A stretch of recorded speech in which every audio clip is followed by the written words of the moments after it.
How close to being ready are we?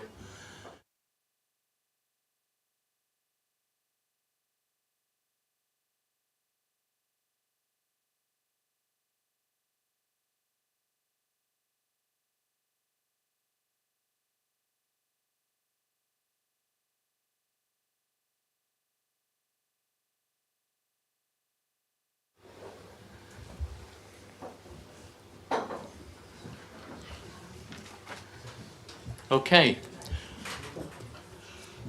Right, let's start the live streaming when you're ready. All ready? Let's go. Okay, good morning everybody, and welcome to the Suffolk and North East Essex Integrated Care Board meeting for May. Lovely to see you all, and on this fantastic campus at the university, isn't it? A terrific campus, real addition to the county and the city, of course, and so health important, of course, social care important, but so economically important as well, really, and a great location. So thank you for arranging it here. Just a reminder to everybody that we are live streaming, so on public view here. There are no fire alarms tests that we have been made aware of, so if we hear an alarm, we believe it's the real thing, and the exit is through that door there at the back of the room, and then follow the green signs to the assembly point, which is outside reception, I believe. So, welcome to all our members of the public, of course, and those watching on live stream. Welcome to many guests today. I'm not going to go through all the names. We'll ask you to introduce yourselves as you speak, but it's we're grateful for you spending the time with us today. Apologies, we've got apologies from Howard Martin, but Chris, you're here for Howard. Apologies from Caroline Donovan. Kath Byford will be with us, I hope, but she's not made it yet. I do see we have a number of people still to make it. I have heard about some traffic problems somewhere, but and we've also been advised that Moira McGrath will be late, and Kirsten Alderson also late. So, with that, Tom, should I have mentioned any other apologies? Is that complete? Good. Questions from the public. Tom, I believe there's just the 4 from Mr. Dooley, which we'll deal with right at the end in the normal fashion. And I believe if Mr. Dooley doesn't make it to be with us, we'll be asking Ruth to read out the questions, and then we'll deal with the answers in the normal way. So thank you for that. Declarations of interest. Are there any declarations of interest or potential conflict of interest with any agenda item other than those of which we're aware? And none raised. Thank you. Minutes of the last 2 meetings. First of all, the 25th of March 2025. Let's check them for truth and accuracy first. Deal with them en bloc if we can. Is everybody content that the draft as presented is a true and accurate record of that meeting? Everybody happy? Approved as a true and accurate record, thank you. And then the 26th, the special meeting the following day on the 26th of March, again, let's do them en bloc for truth and accuracy. Any issues with the draft as presented? Otherwise, happy to approve as a true and accurate record?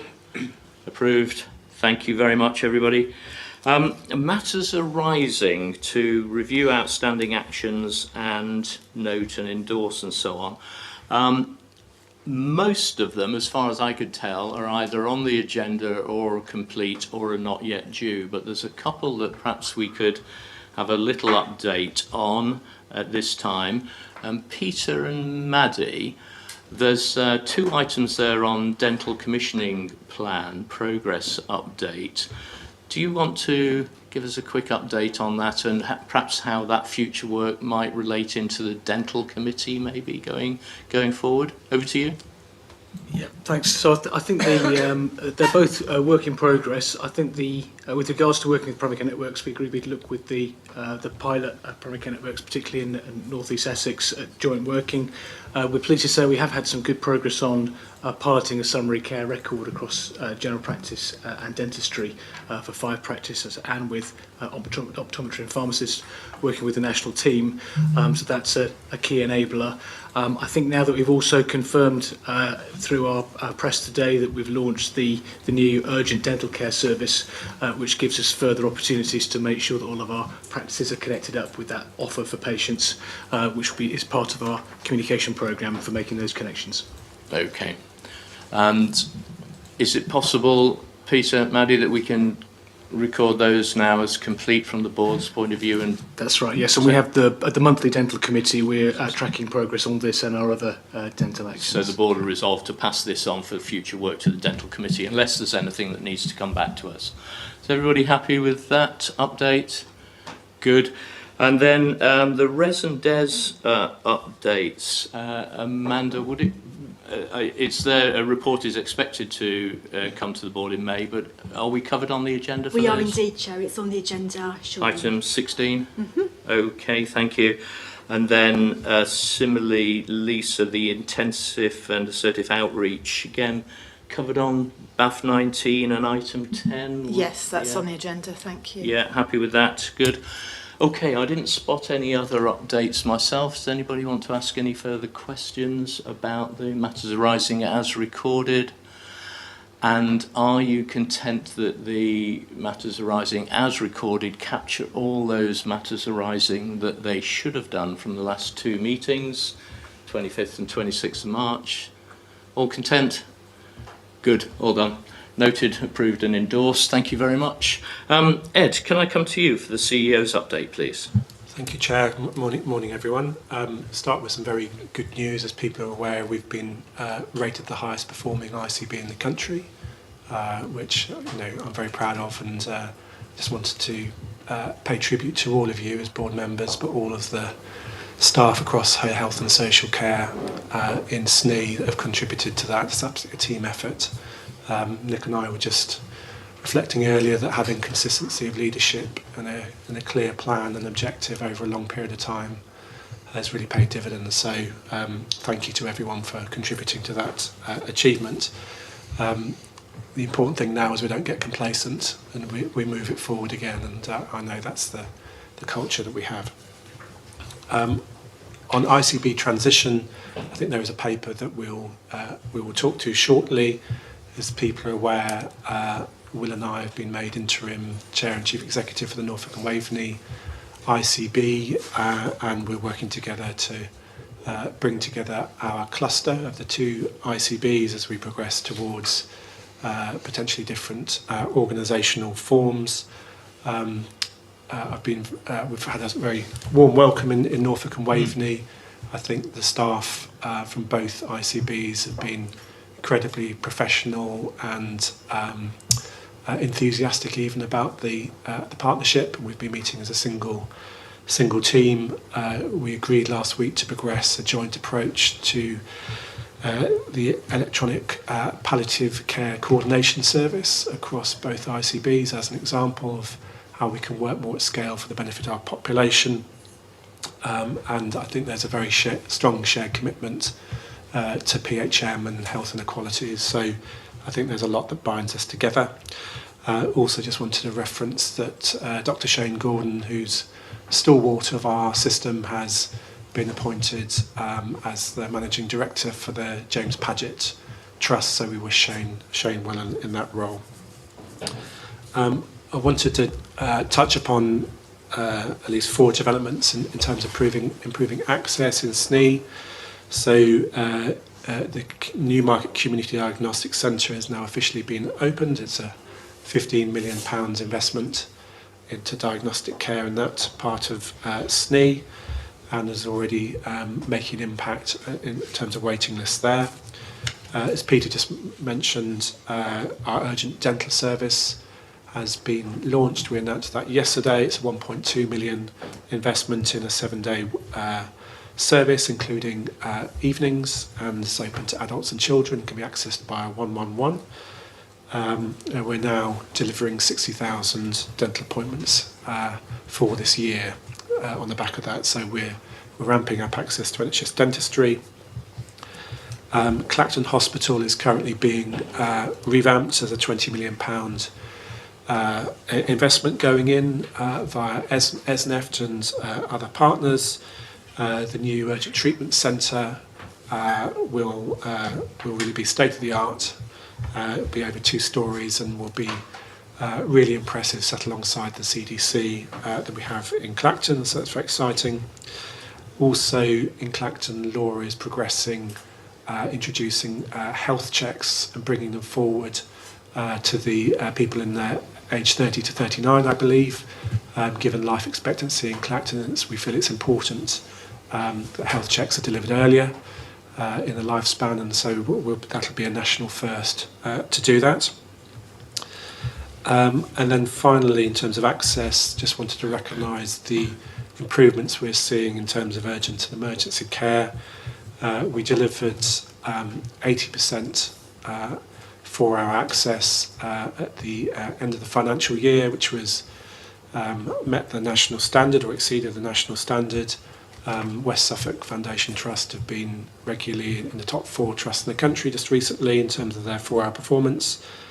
And in terms of the ambulance service, just wanted to recognise Neil Maloney's leadership. So they're seeing the best Category 2 performance since 2021. But of course in 2021 it was a different time because of the pandemic, and there was a lot of resource going into ambulance trust. So I think it's probably the best performance for many years actually. And he's driving a very clear view of accountability and productivity, which I think is helping. Final 2 things to say is that we'll be reviewing our sustainability review report in part 2, and we'll bring that to a part 1 at a future board, and that's now concluded. And then the final comment is that I'm sponsoring a national coastal communities network. We had an event in Bournemouth just recently, and work in Felixstowe was showcased, and I think it might be we might hear a bit more about it on the board today. Excellent. Okay, lovely. Thank you, Ed. Any questions for Ed at all, or are we happy to receive and note? Received and noted? Lovely, thank you very much, and I do appreciate the speedy progress, by the way, because this is a really tough agenda. And actually, we do have to keep going at speed if you're going to even get a coffee break this morning, because you will have seen that there isn't one built into the schedule. So with that, I'm going to go on to the Level 2 verbal update from Shez and Lucinda. Shez and Lucinda, welcome to the meeting. It's all yours for the next 15 minutes or so. Perfect. Thank you so much for inviting us here today. It's really exciting that we can come here and share with you some amazing work that's been happening in Felixstowe that was initiated by the ICB. So I'm just going to tell you a little bit about Level 2, the history, maybe just a couple of minutes, and then Lucinda will talk to you in a bit more detail about some of the creative and innovative ways that we are supporting the young people that we work with. So the project's 24 years old. It's a registered charity, and that in itself is quite an achievement in the current climate. When we hit COVID, we didn't close, we didn't furlough, we just kept going. We're a team of 5 full-time, 8 part-time, and then some adult and young volunteers. Our age range is 7 to 25 and families, so it's broad. We have a large town centre youth hub right in the heart of the town centre of Felixstowe.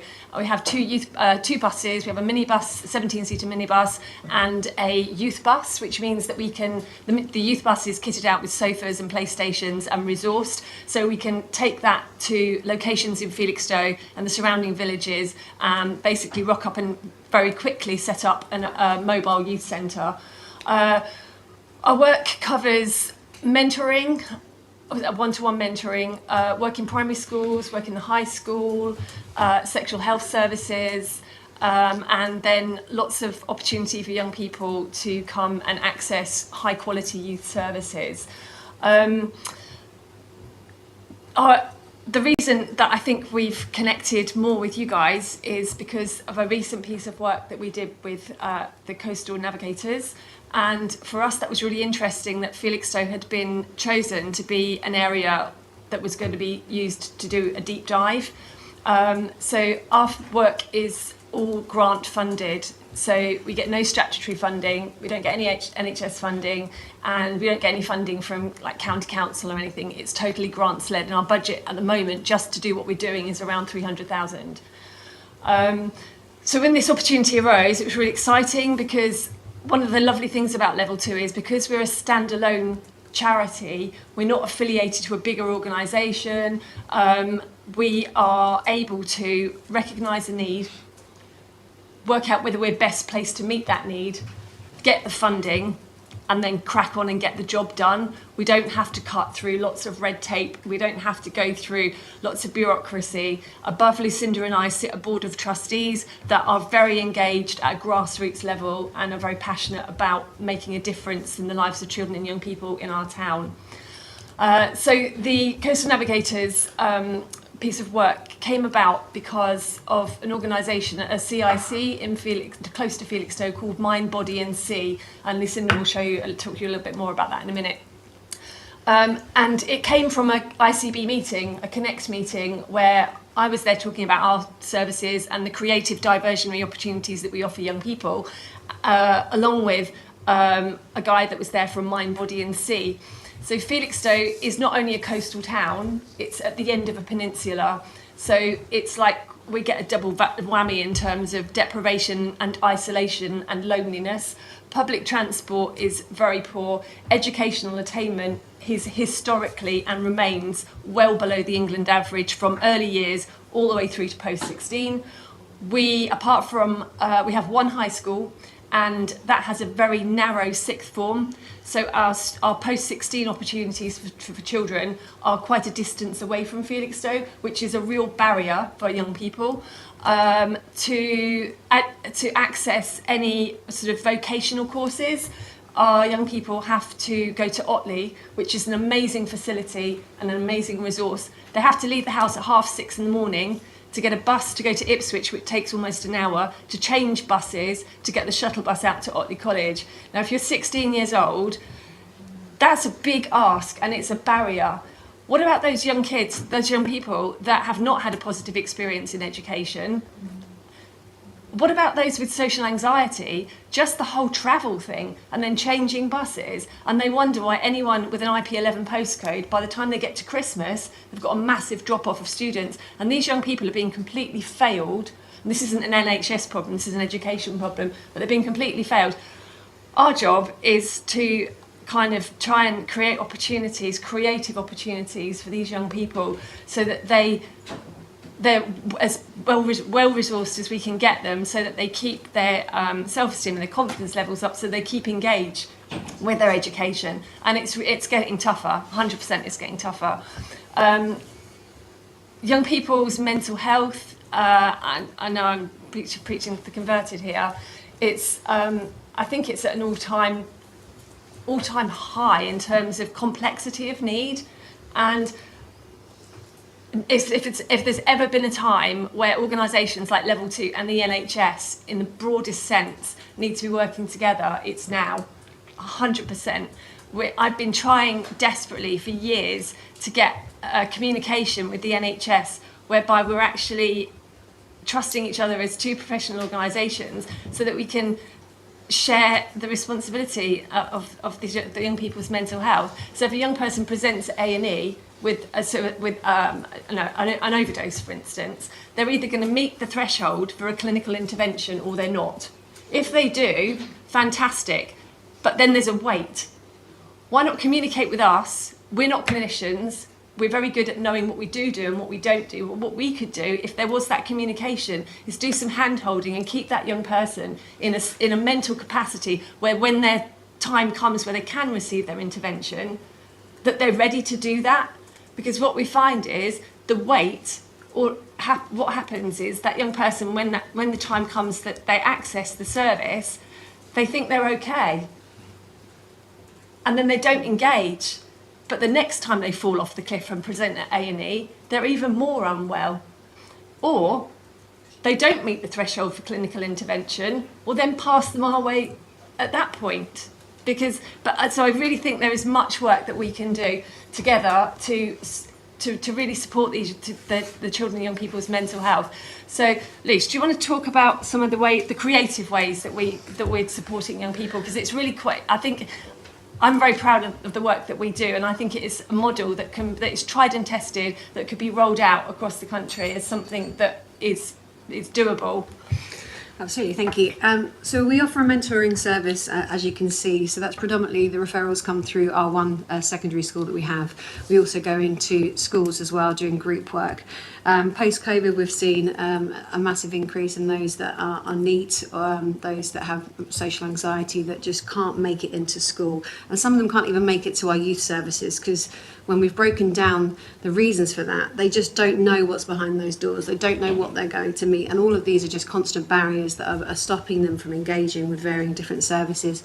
Our mentoring programme happens within the school, often supporting emotional school-based avoidance, lots of those neurodiverse that haven't either had a diagnosis or are struggling to sort of maintain the curriculum and the format of a mainstream school.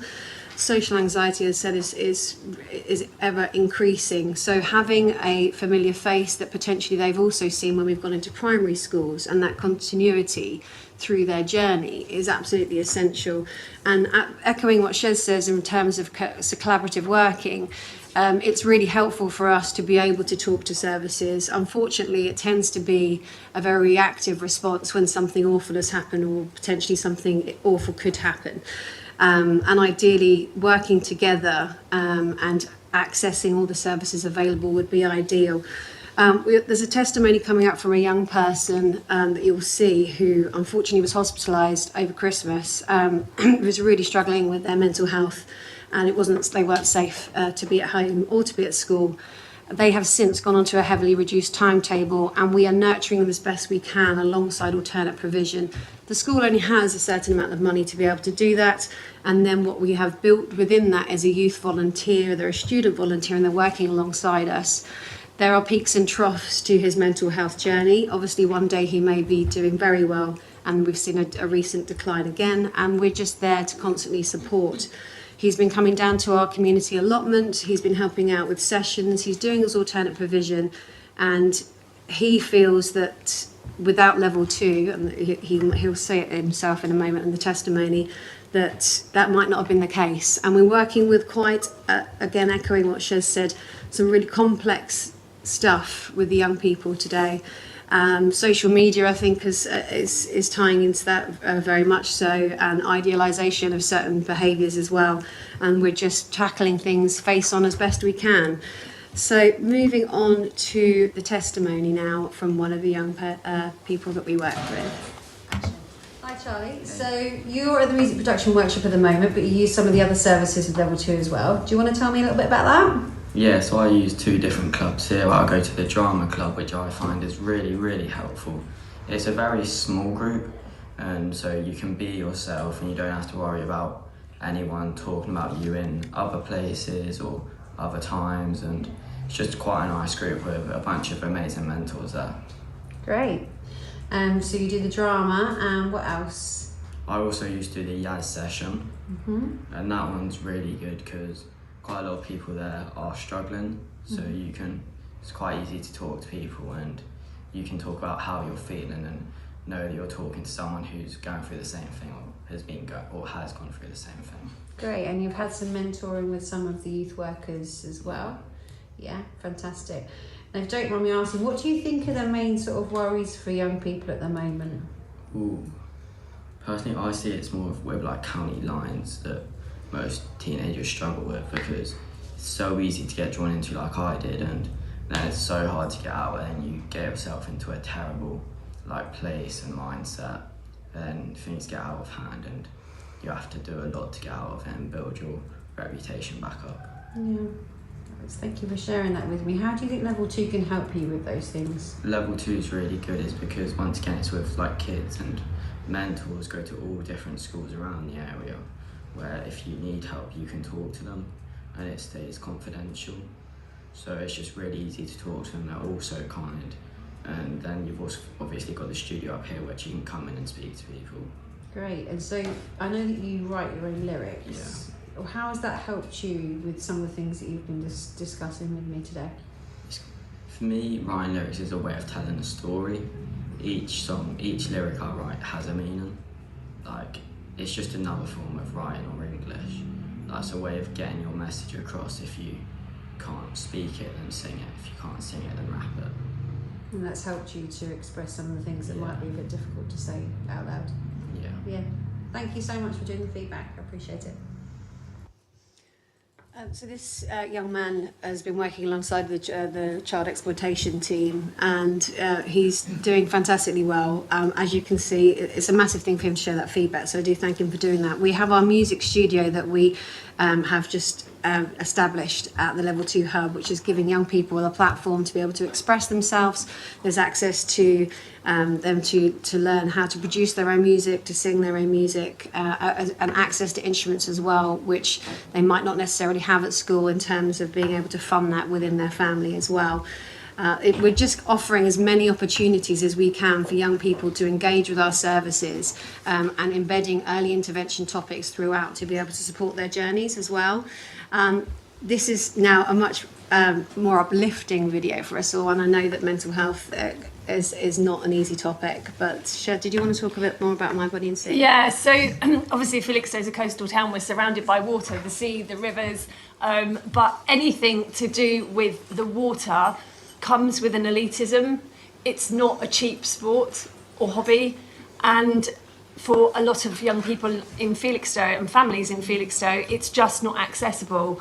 I have been to the sailing club in Felixstowe, and I totally get why most of the young people that we work with would walk in there and walk straight out again. It's the same with music. Anything to do with the arts, it comes with an elitism and it's expensive, and we're really trying hard to break down those opportunities. So when we got the opportunity funded from the ICB for the opportunity to work with Mind, Body and Sea, we could only take 6 young people at a time, and we didn't select the easiest of 6 young people. We picked 6 young people to do this as a pilot project that we felt would really benefit from this, and the feedback from the young people was incredible. Not only just on the experience, but they felt special. They recognised that we trusted them to actually go on a boat. These are the young people that wouldn't be allowed to go on school trips. They would be excluded from activities because of their history or their behaviours. Some young people that did the Mind, Body and Sea experience have significant SEN needs. They just had the best day, as did the youth workers. We pride ourselves a lot in investing in our team. We do a lot of team care, and I think that's why we retain the staff that we do. And I think also what we're doing is we're role modelling to these young people, this is how you look after each other, and this is how you look after yourself. Be kind to yourself, be kind, just really basic, good old-fashioned values that they're not experiencing in home, they're not experiencing them in an education system. I think that's something else that we do well. So these young people, we've got funding to actually roll this out several more times before the end of the kind of the water season this year, and I hope that the feedback and the outcomes that we've got from it, I hope will generate more income for next year so that we can do this as a rolling programme. But it's so good for their mental health and also learning new skills that they did. They were all able to drive the boat. They did fishing. They were able to look back at their town, back at the port of Felixstowe from the water, just seeing things from a different perspective. They did photography. It was just, and they had so much fun. They just had fun. So yeah, it's been an amazing piece of work, a partnership that I hope will continue. And again, like the music, it's thinking outside of the box. It's really meeting the needs of some really hard to reach young people. Those kind of young people that are not likely to come to a youth club because it's not cool. However we dress it up, they're just not going to. Put them in a music studio, a state-of-the-art music studio, put them on a boat, and all of a sudden they're engaging with us. So yeah, do you want to play the video? I do indeed. Because it's fun. It is lovely. Does it ever cross your mind? I wanna know. Do the mountains call your name louder than I can? Oh, I scream and I lost my voice for days on end.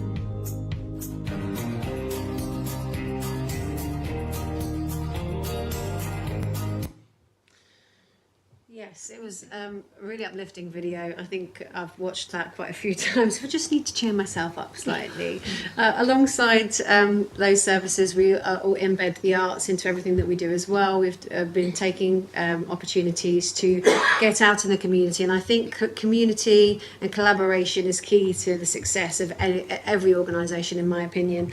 Offering arts, just opportunities and platforms for self-expression at any time as well.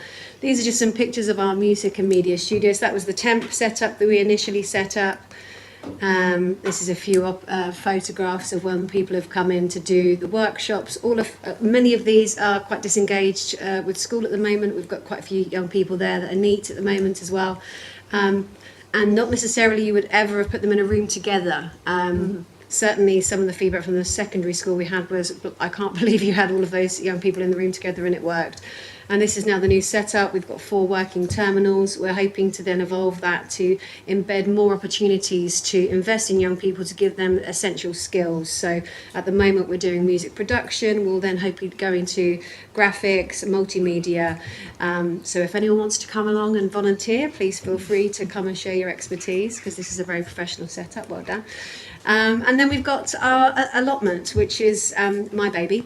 I personally feel being outdoors is one of the best things you can do for your mental health. So we've recently just had loads of new raised beds put in, and we're looking to create a mentoring space. This actually initially started with a link up with our local surgery, the Grove Medical Centre. They initially put it into place for people that were not leaving the home and wanted to make it an alternate space for well-being. Getting the volunteers to do that has unfortunately not been as successful as I think they hoped, so we're doing it alongside them, and we're hoping to make it a holistic space where people can come down, also looking at the benefits of healthy eating, and we're going to embed some cookery classes, etc., working alongside some other organisations as well. We go into the community with the detached workers sheds, as I said, so just a few photographs there, and I think that's a really key one to engaging with young people, is going into their space and talking to them in their environment when they're in the situations that they might be facing. And as we said, we are the only sexual health provider in Felixstowe, so we offer sexual health support and some screening as well. And turn my last slide off. And that's everything for me. Okay, all right, thank you. I think the other thing about Felixstowe, it is a coastal town, it is at the end of the peninsula, but in terms of health provision, we don't have an A&E department. Our closest one is Ipswich. We don't have any sexual health services in Felixstowe. So if a young person comes to us and presents with an STI, they have to go to Ipswich, to the sexual health clinic in Ipswich. I've taken young people there. It's a scary place. Apart from the fact, are they actually going to go? Have they got the confidence? Have they got the bus fare? So we facilitate all of that. Our team are trained by Terence Higgins Trust. And I just feel like in terms of flying the flag of success in terms of, as Lucinda said, in collaboration, we need to be working closer together, and we need to be shouting about this, because it really works, it really makes a difference. And we don't charge for any of our services. Everything is without charge to children, young people and families, whether that's art, cooking, accessing the music studio, going on the boat trip. We don't charge for anything, which means that it's really accessible to those that most need it.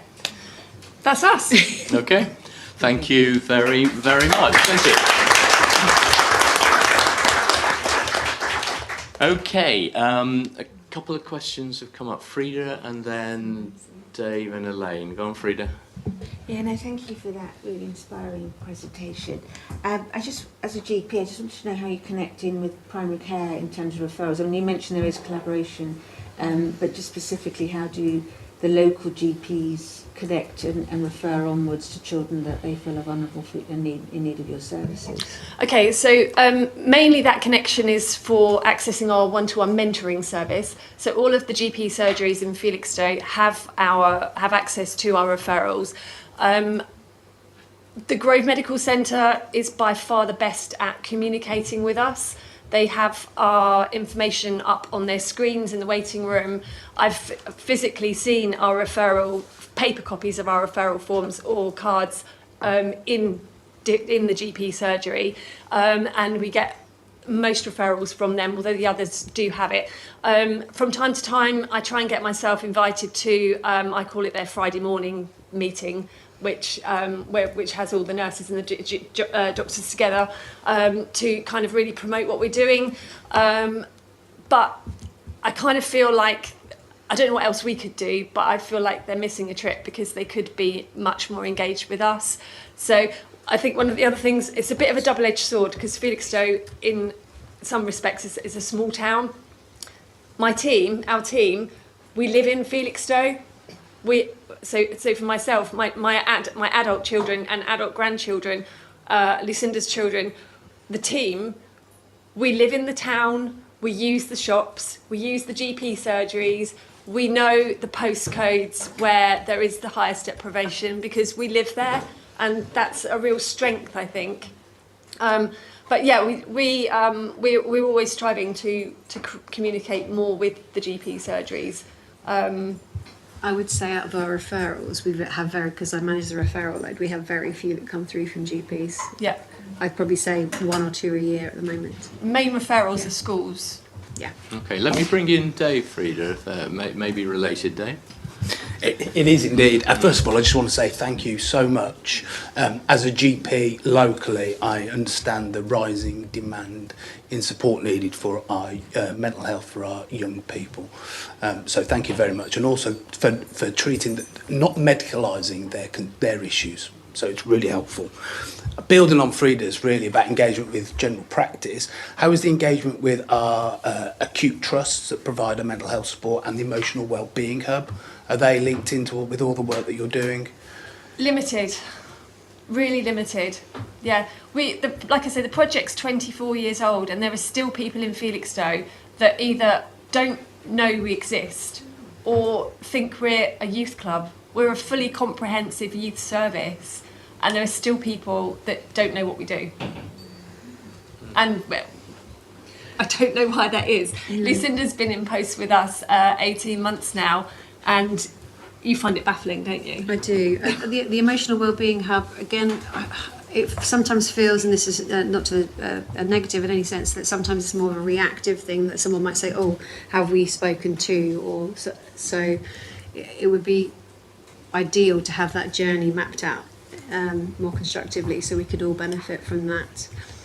Let me bring in, before I come to you, Elaine, let me just bring in Nick on this subject, no doubt, Nick. Yes, good morning, Nick Hume. I'm Chief Executive of ESNF that includes Ipswich A&E department. So just really to thank you, as Dave did. It's so important the work you're doing, so thank you to you and your colleagues.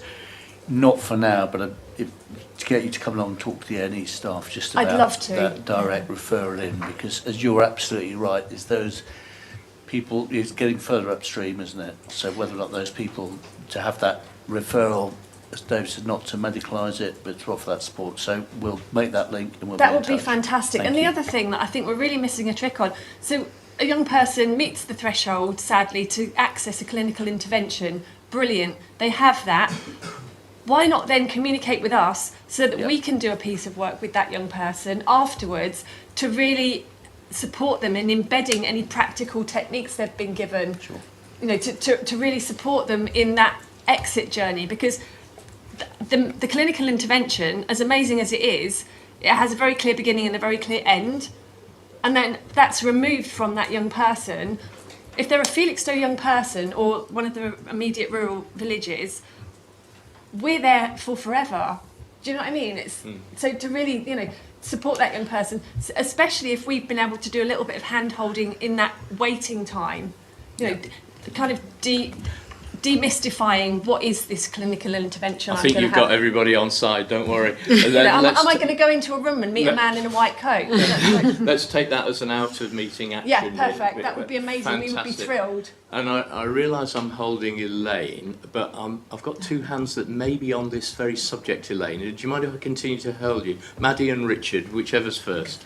Hi, Richard. So Hi. I lead a lot of our mental health commissioning, including children. So a couple of offers like Nick. I think Kath's not with us from the Mental Health Trust, but I'll drop a line to you offline with Kath just about getting something in, just to hear a bit more and about how we can make those connections more with our mental health That's trust. music to my ears. I mean, obviously we are, as a team, we're at capacity. So anything we do in addition is going to need I get funding. that. Yeah, that's fine. But in terms of passion, drive, commitment, and a tried and tested model that is turning children and young people's lives around, we've got that sussed. Okay. We'll do Dragon's Den later, but I'm sold. Well up for that. And then just that we've also got out to procurement. You may not have seen it. It's £1 million contract shared across VCS and others around support to those who are waiting for a neurodevelopmental diagnosis. Perfect. So I'll send you the link. That's a literally very, just very gone large out. percentage So of, I'll contact you offline. Thank you, Richard. Thank you. I think the other thing to say is we've got a growing community in Felixstowe of children that are being home educated, and in our opinion, they're not getting an education. And so we offer what we call home ed hangouts. And they're during the day for 2 hours, twice a week, where any of the young people that are home educated and with or without parents can come and access our service. And we're getting children come to us from Shotley, from Framlingham, from Leiston. We're in Felixstowe. Right. So we know that we're offering something that is A, needed, and B, that's a little bit different. Okay, lovely. Maddie, does that cover your point? It did. Okay, I'm just conscious I've held Elaine for ages, so sorry, Elaine, back to you. That's fine. I think a lot of questions have been answered. Hello, I'm Elaine Noska. I'm one of the non-executives at the Integrated Care Board. I thought what was brilliant about what you went through there was just really illustrating the impact of doing something relatively simple, if you don't mind me saying, the positive impact it can have on young people really early on, and that can really then stop them having a trajectory that's not a good trajectory. So I think what you've just illustrated is such a fantastic example, and obviously you're doing brilliant work, so thank you for bringing that today. My question actually was going to be, how can we help you to do more? What's really good is some of my colleagues around the table have stepped in already, but I think for me it's just, you've obviously got a lot of good ideas of how you can do things further, but other practical things we can do to help you. Are there other things, how we engage with you, that you can perhaps just tell us about in terms of what we can do to move it forward to help you be more successful? But Shez, before you come into that, but I wonder if it would be helpful if we took that offline with the actions with Richard and with Nick. Would you be happy if we, and then we get a more detailed answer? Yeah. Otherwise, I'm conscious I'd like to actually reflect on the question a bit, actually, because you only know what you know, if that makes sense. Yeah. So yeah, I think that's a big question, and I think we would want some time to reflect on that and take it out of meeting. Take it out of meeting, and then we get a proper answer. Fantastic, Lisa. Brilliant. Thank you. We are like Dragon's Den, aren't we? We're all bidding to be connected with you. I think what you're describing, that connection locally, though, this is a great timing for you, because we were talking yesterday with Suffolk County Council about how the adult neighbourhood health models have really taken off, and that kind of team around the adult, but we haven't developed that as well with the team around the child locally. However, we are starting to really think about that, and there's a lot of we've got the Families First social care bill that we're working with our local authority colleagues on how we start to implement that, and we know that it's an area of work that we need to do. How do we support locally all the things that people are saying about primary care, about mental health, about our acute and community paediatric services? How do we bring you all together so that you from the voluntary sector are part of that multidisciplinary team. So Absolutely. I too will be taking your details because I think it would be great to. So to play with that. another offline. Yeah. I'll just hold you there, Shez, because you touched into a little segue into the voluntary sector then, and then Maddie promised me a very little one. So go. Thanks very much. Hi, I'm Kirsten Alderson and I'm also voluntary sector. I'm CEO of Suffolk Family Carers.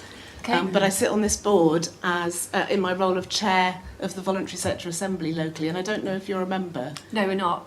Then let's get you signed up as a member of the voluntary Another sector join assembly, and you'll be able to. We work with Suffolk Family Carers. They come and use our premises. Absolutely. Yeah. I thought I recognised your name. So, but the assembly is slightly different. It's a way that you can connect into the system. So talk to health, talk to social care, talk to various Amazing. others, and hear what's going on and have strategic conversations. So we'll sign you up to that. Amazing. Great. So another join up outside the meeting. Thank you. And then finally, Maddie. Hello, I'm Maddie Baker. I'm the Director of Ipswich and East Suffolk Alliance, and you work, I think, with some of my colleagues, Louise Hardwick and Sharon and Evelyn. Yeah. So thank you for all that you're doing. I guess the point that I was really keen to make more broadly to the board is that Felixstowe INT is a really cohesive group of the NHS and care leaders in the town of Felixstowe and its wider surrounds. And they have really, I think, embraced everything that there is to do in Felixstowe that is not just about our older residents in Felixstowe, but also acknowledging the needs of young people. And so they really are, in terms of our INTs, probably a little bit further ahead in terms of thinking about the whole population. And I think there's a great deal that we can learn from what's going on in Felixstowe as we build the model that Lisa is describing and that we've been discussing with County Council and community service colleagues. So Amazing. Thank you Oh, for your bravery and leadership in working with us in our partnership. And just in closing, we could go on for days. I've got a lot to say. There's also several areas of work that we just kind of new work really. I think we're missing a trick by not having more intergenerational work. So you were saying about the older people. We're trying really hard to think of innovative ways where we can bring the older people, the older community in Felixstowe and the young together to share skills, and things like the music might well be something that we can embrace that with children and young people, with adults and young people. We've got some funding to do a piece of work with some really highly vulnerable girls in Felixstowe that without our intervention will be heading your way, absolutely, without a doubt. So we've got a really amazing, exciting programme for them in the summer holiday. Hopefully they'll engage with us. And the other thing we're needing to do, and this is absolutely your bag as well, we need a ground floor. Our premises, whilst it's amazing and it's massive and we have sole use of it, it's up 54 flights of stairs. We have a stair lift, but the stair lift takes 8 minutes to get up there. Yeah. So it is accessible, but it only as a tick box on a piece of paper. It's not accessible. We don't have anywhere in Felixstowe that's a night safe space for young people. So what we're doing is we are converting some shipping containers down at Beach Street, which is a cool, trendy place in Felixstowe, so that we can offer a ground floor, night safe space for young people. We can't probably do it more than once a week, hopefully Friday or Saturday night. But somewhere where these young people, if they've had too much to drink, or they need to charge their phone, or they need to access they need to access condoms, or they just want to come and have a chat with someone, that we can be there. Because at the moment, I could open the hub on a Friday night or a Saturday night, but if I've got young people coming up and they're under the influence, for want of a better word, if they've made themselves upstairs, great, I've got to get them safely downstairs. I can't do it. And also, we're quite vulnerable when we're up there, because once they're up, they've got growing gangs in Felixstowe, growing knife crime in Felixstowe. We are actually quite vulnerable up there, which is why we need a ground floor space. And if they do come to us and we feel like they do need to access A&E, it's 10 miles away. Like, to me, that's not okay. Okay. However... Yeah, we need to go as well. Yeah. I think... Shez, Lucinda, thank you very much for that verbal update. But you can see that actually you've got the passion and enthusiasm and support of so many board members, the whole board in fact, Thank you. around the table. Thank you. And I'm not going to go through the actions that we've agreed, but a lot of catch-up actions outside the meeting. So board, on behalf of the board, thank you very, very much for everything you've done so far and are going to do. Amazing. And let's see, as a board, I know we'll be enthused how this plays into the neighbourhood agenda, into the prevention rather than treatment agenda. It's so many buttons potentially, does it not? So thank you very much. And how amazing would it be if the scheme could be held up as a group of organisations and people that have really got their act together, and then it can be showcased in other areas of the country. Absolutely. Let's go for it. Okay. Thank you very much indeed. Thank you. Thank you. Okay. Oh, you're getting a round of applause. Yeah.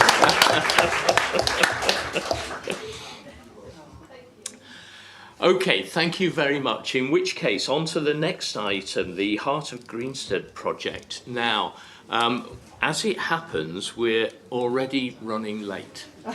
So we're 6 minutes late thus far, and this item, it would be really helpful if we could finish it on time. Otherwise, I'm going to have insurrection in the board, I think, after a couple of hours.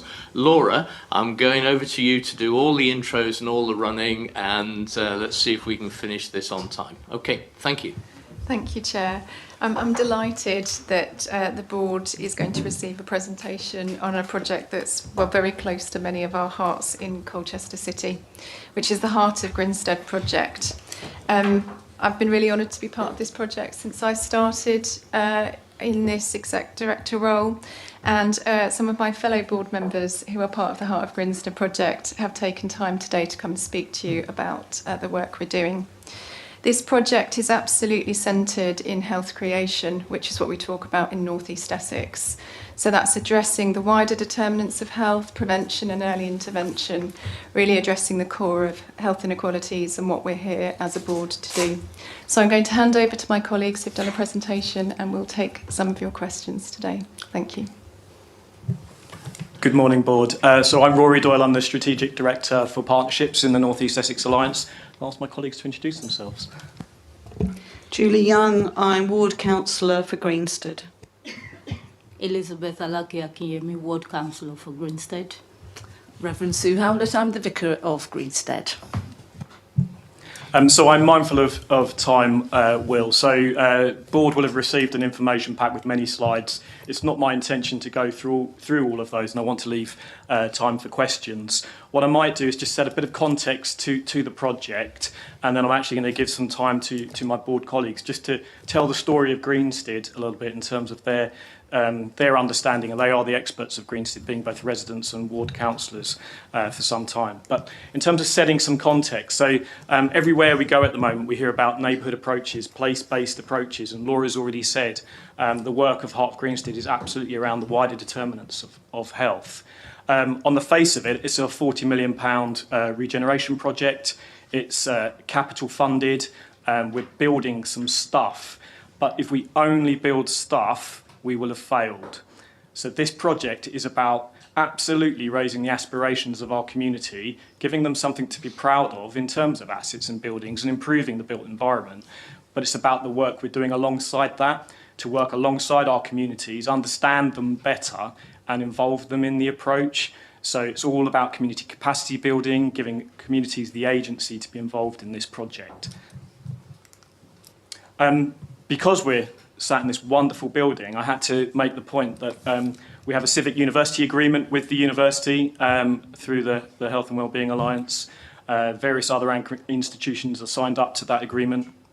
And as Laura says, this is a place-based project. There are inherent structural barriers to health in Greenstead, but equally there are local opportunities associated with place. How do we lever the fantastic opportunity we have of this internationally renowned university to benefit the local people of Greenstead, who are under a mile away? Equally, we have a new community being developed over the next 40 years, very close to here. Job creation, opportunities for new homes. So a place-based approach isn't just looking at the barriers, it's looking at the opportunities. So I wanted to just pass over to my colleagues, and I think maybe Julie, if I come to you first, if that's okay, just to give a perspective. Good morning, everyone. Thank you for having us. We'll try and keep this brief. I could talk for a long time, but I won't. I think it's really interesting that we're sitting where we are today, because if you look that way, you look that way, if you bought a house that way in Wivenhoe, you would live 15 years longer than if you bought a house that way. And they're actually equal distance from this centre here. And I think that's something that's driven my passion to fight inequality all of my life.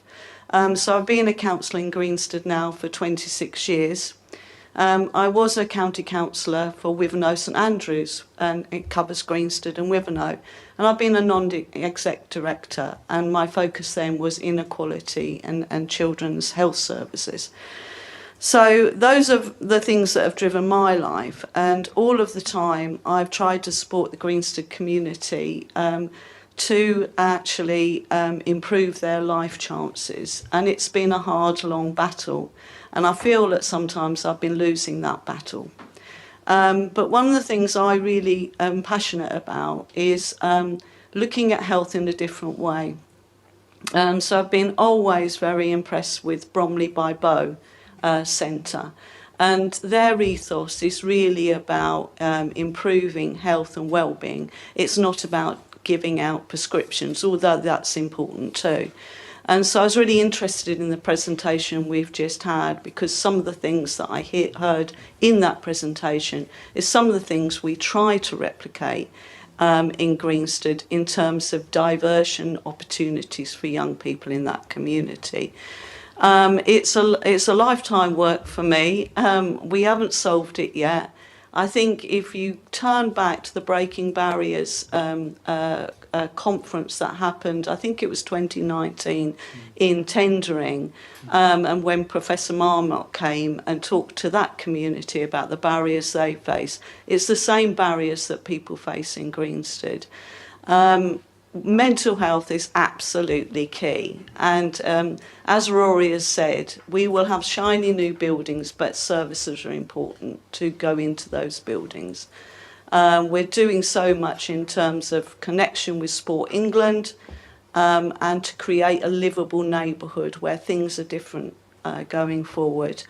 I will turn to my eminent colleagues, and I'm sure they'll give a different perspective as well. Thank you. Thank you for having us. Hello, everyone. I'm a resident of Greenstead, and I also work for a charity running a few projects that improve life. Greenstead has been fortunate to receive this funding from Town Deal and the funding from ICB, which will help to improve our GP surgery space. A retired GP from this same GP surgery in Greenstead volunteers with me at the community fridge. This is a free food support that is offered in Greenstead. And she would often talk about how she's found it hard to attract investment to Greenstead, how she felt for years that all she did was fixing rather than preventing ill health. Greenstead is in the lowest across all the quintiles, and we've got young people who just don't know what to do with their time, where to turn. However, Greenstead is a community with assets. We've got people who are ready to invest in that community. A year ago, we opened a community supermarket. It's grown, and we've found people in the community have stepped forward to volunteer, to bake cake, to walk a neighbor into the shop because they have social anxiety. What we need is investment. We've got this space now. It's better, it's bigger, it's shiny. But the GP surgery manager has been quite straight in how she's managing expectations. Good, we've got this space, but she's making it clear that that does not immediately translate to more appointments or treatments for the people. So we're hoping that today we can make a case for investments for more for Greenstead. Thank you. Yeah, thank you. I don't really know what to add to that, really, but all I can say is the Heart of Greenstead. I think the title is such a good one because this whole project is about getting to the heart of the matter. It's not a sticking plaster therapy, as we've already heard, and I'm still buzzing from that last presentation, actually. But that's very much the thing. I'm full of admiration for everybody who's involved in this because it's about walking alongside the people who are there and not doing too. I mean, this wasn't the temptation is to come in and just do too. This is what you need. This is what we think will make it all better. But actually working alongside the people and developing those relationships of trust takes time. And actually sometimes that can be very frustrating. I'm a very fix-it sort of person. I can see what's a problem. So why aren't we getting on with it? But actually the systems that have been put in place are more thorough and they are really bringing to the surface the needs. And tapping into the resources, the assets that are already there and have been overlooked and not listened to for a very long time. So I think that's all I want to say. And this is about bringing hope to a community that has never, until now, has been rather despairing of that and unheard. So it's about hope and enabling flourishing and people reaching their potential in life. Wonderful, thank you, colleagues, and you've made my life a lot easier because I'm not going to need to go through and set the context because you've done that so wonderfully. But I will just point out the stark reality that Julie said: the distance of a park run between Wivenhoe and Greenstead, 15 years healthy life expectancy difference. That's what we're dealing with. And equally, I think to Sue's point, there's an acceptance perhaps as organisations and institutions we have absolutely parachuted in the past. There has been investment in Greenstead, but it's not made a difference. So how do we need to work differently?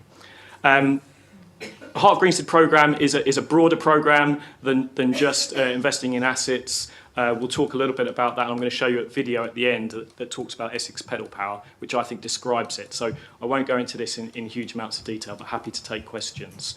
And equally, you will have heard that our key principle, and when we first met as a board, and it's a fairly diverse board, we're not your regular regeneration project board, purposefully so, a clear principle was around asset-based approaches and co-production with the community. So just so you can kind of orientate yourself around the project and then happily to take questions. So Heart of Greenstead site on the top left there, you can see the red line around the curtilage of the development site itself. And actually it's rich with assets. There's a community centre, there's a social club, there's a church, there's a housing office, the GP surgery. It's already there, but there wasn't necessarily an interconnection between all of those services and support mechanisms locally. So whilst when we first started out, I think we had aspirations of a shiny new facility that encompassed all of that under one roof. The reality is that's not going to happen. We've been creative with the budget and we'll be bringing forward kind of 3 assets and operating them almost in a campus way. But it will all be about the integration, as I said. So it's not the buildings, it's about how we work within them. So anywhere you land across any of those services or support mechanisms in Greenstead, there will be no wrong door. But you'll see the existing community centre there on the right, which will be extended and fully redeveloped. We've got the existing library building there, bottom left, which will become a children's hub for Greenstead.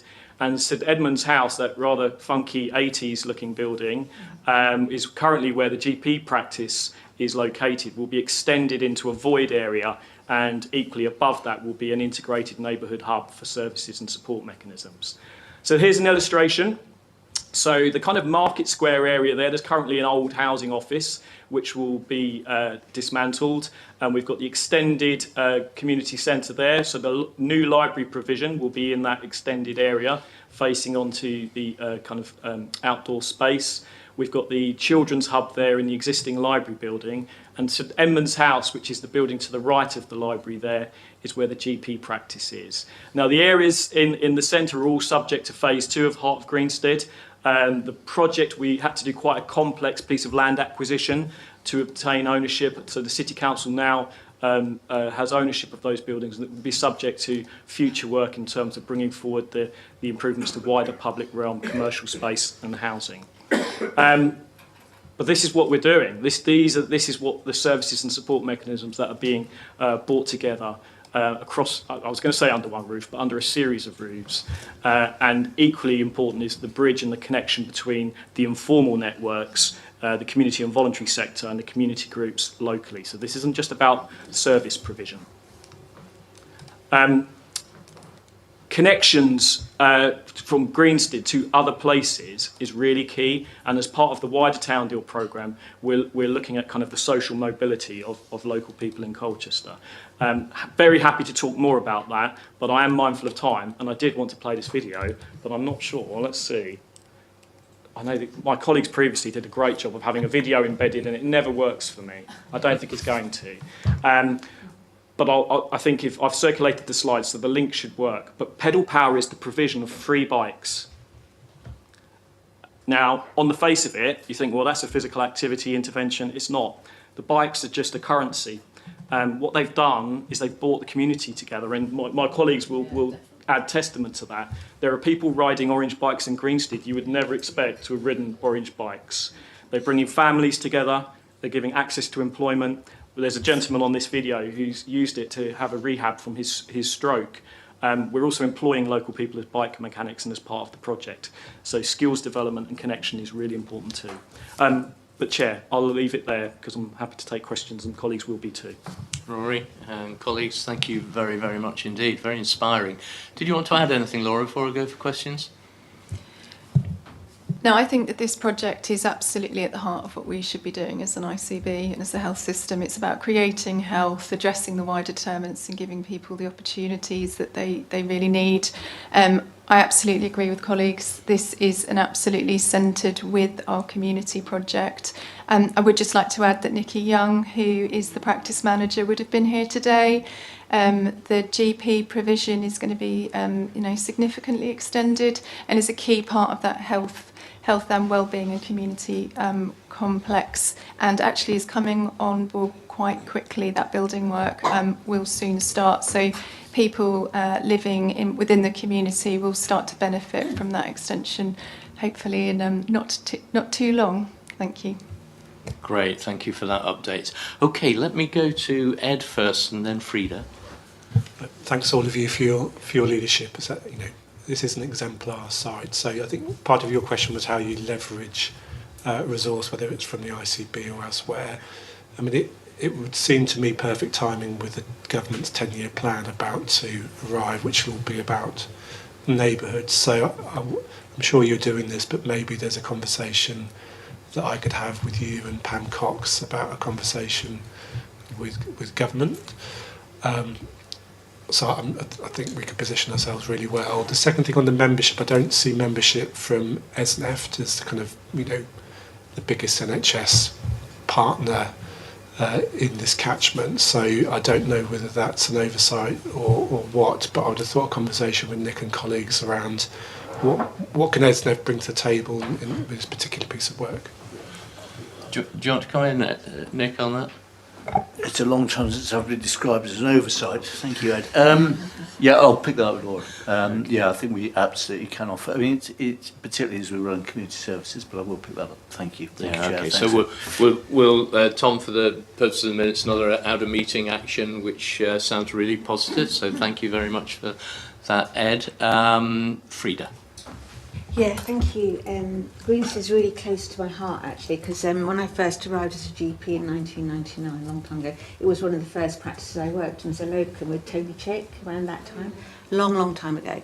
And I was surprised at the time how deprived it was coming from King's Cross in London as a partner there. And then I was shocked because I thought Colchester was, it was a different kind of place than King's Cross, but actually there were pockets of real deprivation, and I've lived in Colchester for a very long time, and as you say, there's been investment, but it hasn't changed much. So and so it's really excellent that I'm really pleased that this work's been done, knowing the area really well, having worked in Great Bentley. The only thing I would ask is, I know Nikki Young very well, and Abbeyfield is an excellent practice, absolutely excellent, and run very well by Suffolk Goal.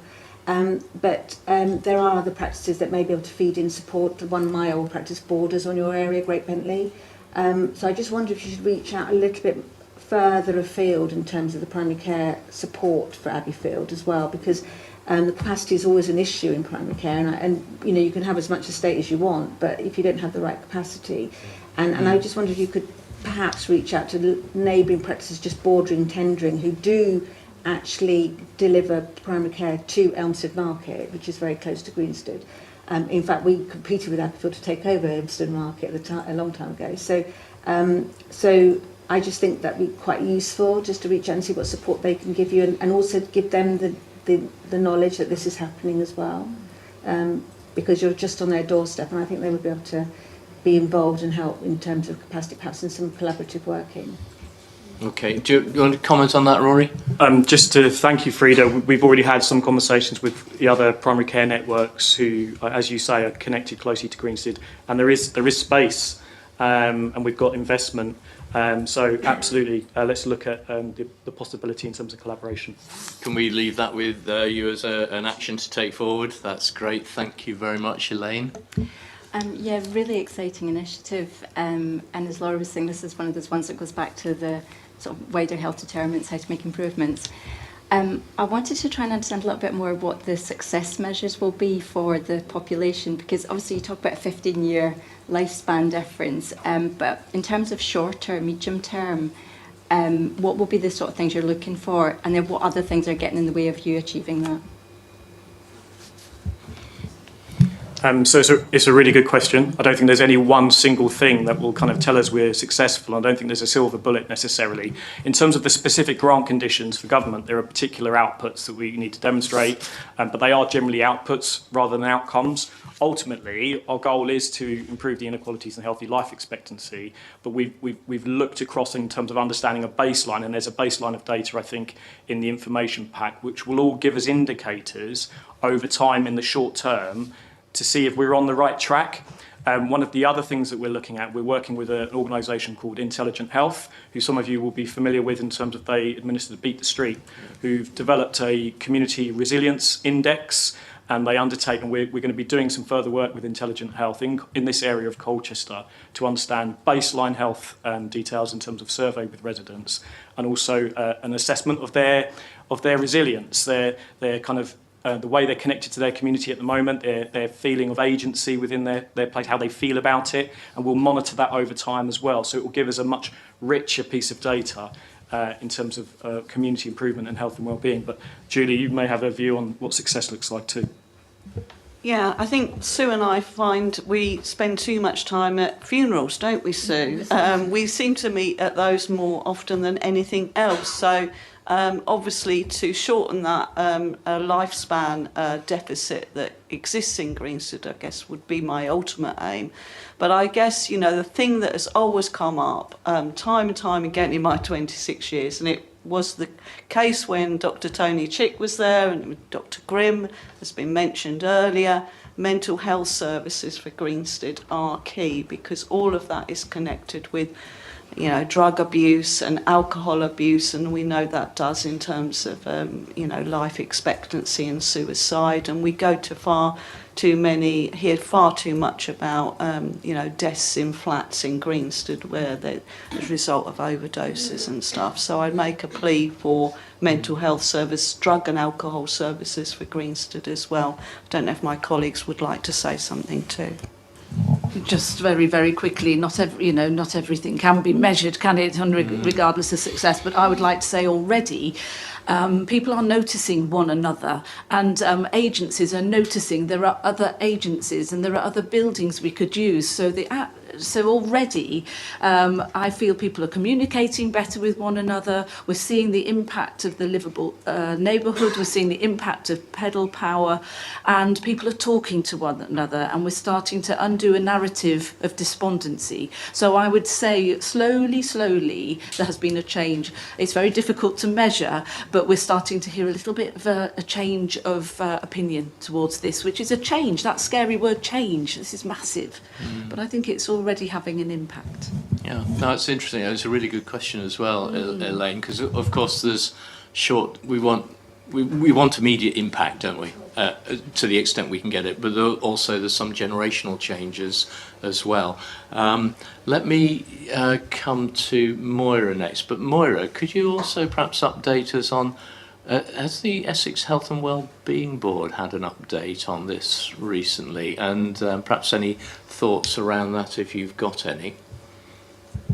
Short answer to that one is I don't know, but I'm sure that the Health and Wellbeing Board would be very interested. Maybe it's something, Laura, Susanna, you could add into your forward look, and next time there's a planning meeting going on. Yeah, sorry, back to you, Maura.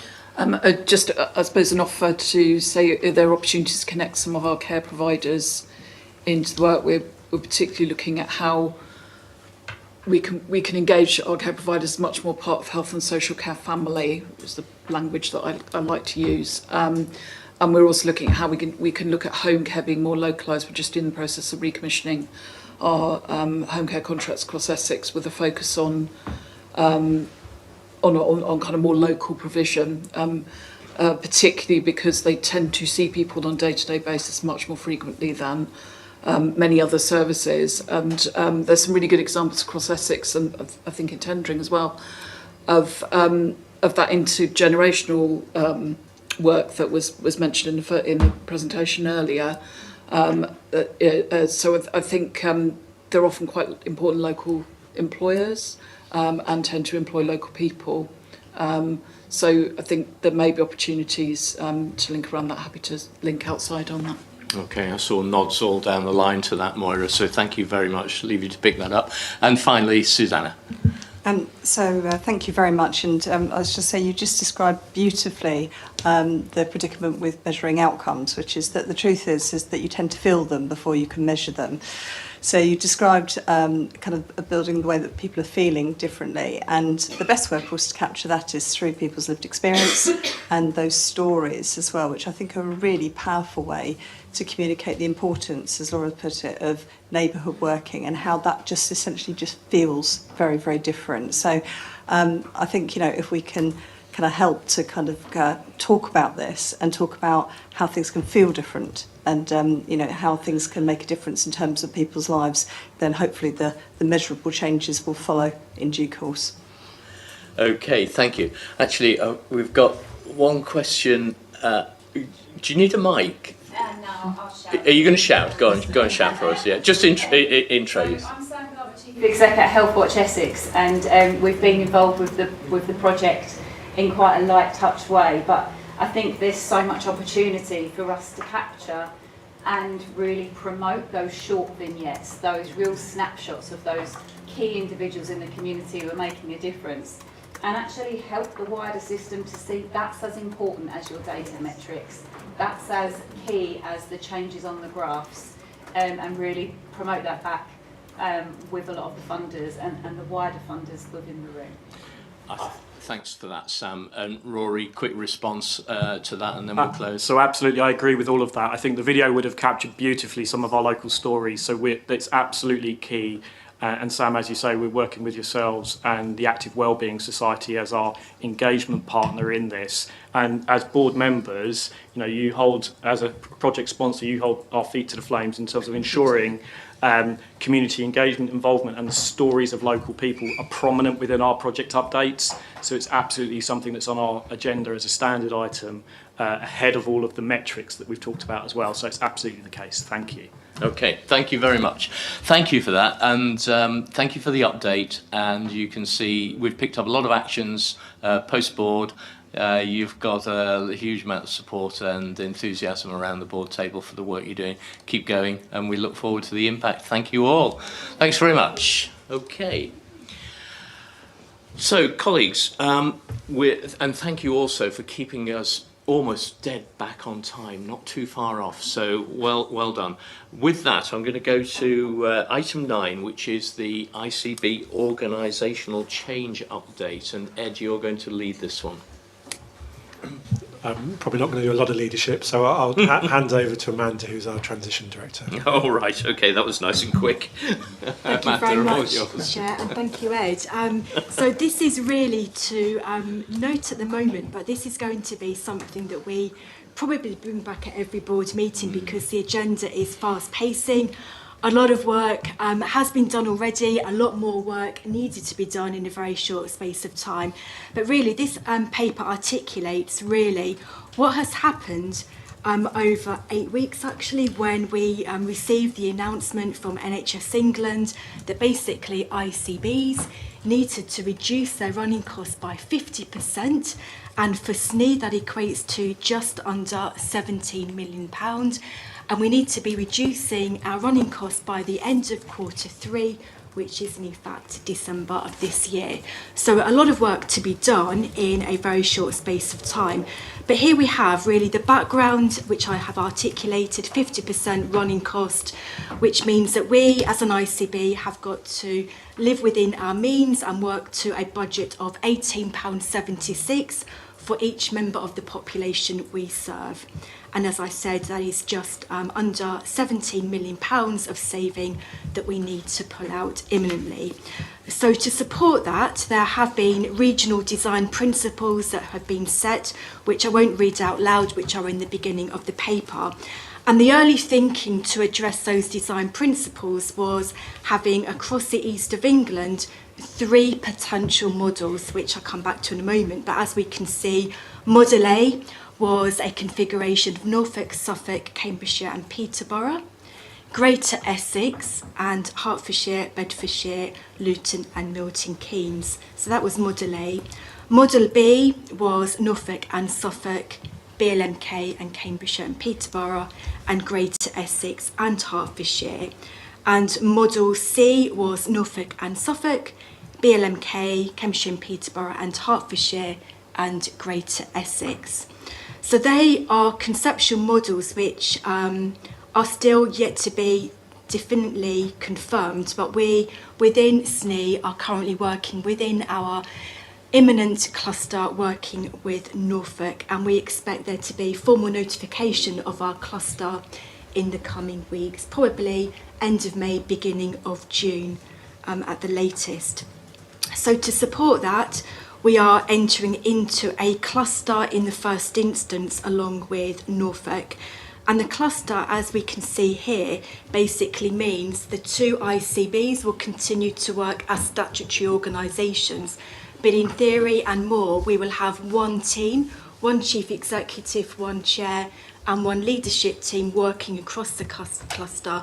And then there'll be teams beneath that work across both ICBs. And that would be a precursor to eventually a merger, whereby both statutory organisations are dissolved through a merger application, and then we would create a brand new organisation. And the timing of that has yet to be confirmed, because there is significant lead-in time of at least 6 months rather, for that to happen. And if indeed our cluster was to merge from next March, we need to basically commence the process this September. So an awful lot to be done, given 6-month lead-in. So that is work to be concluded, and further discussions are underway. But to support that, last week was the announcement of what we call the Model ICB Blueprint. And that basically articulates what functions an ICB would continue to perform, what functions would grow, adapt over time, and potentially which functions that currently sit within an ICB would transfer out to other organisations, other providers. And that work is underway and yet to be concluded, but lots of work in the meantime, with many conversations. And all this is predicated on the imminent NHS plan that we expect to be published June time. But that is a significant document which will underpin how we actually design and move forward as a cluster and potentially a merged organisation going forward. So in terms of next steps, as you can appreciate, lots of work underway to live within our means. We're currently working through what our cluster would look like. We're currently working through what services remain, stay, transfer and the like.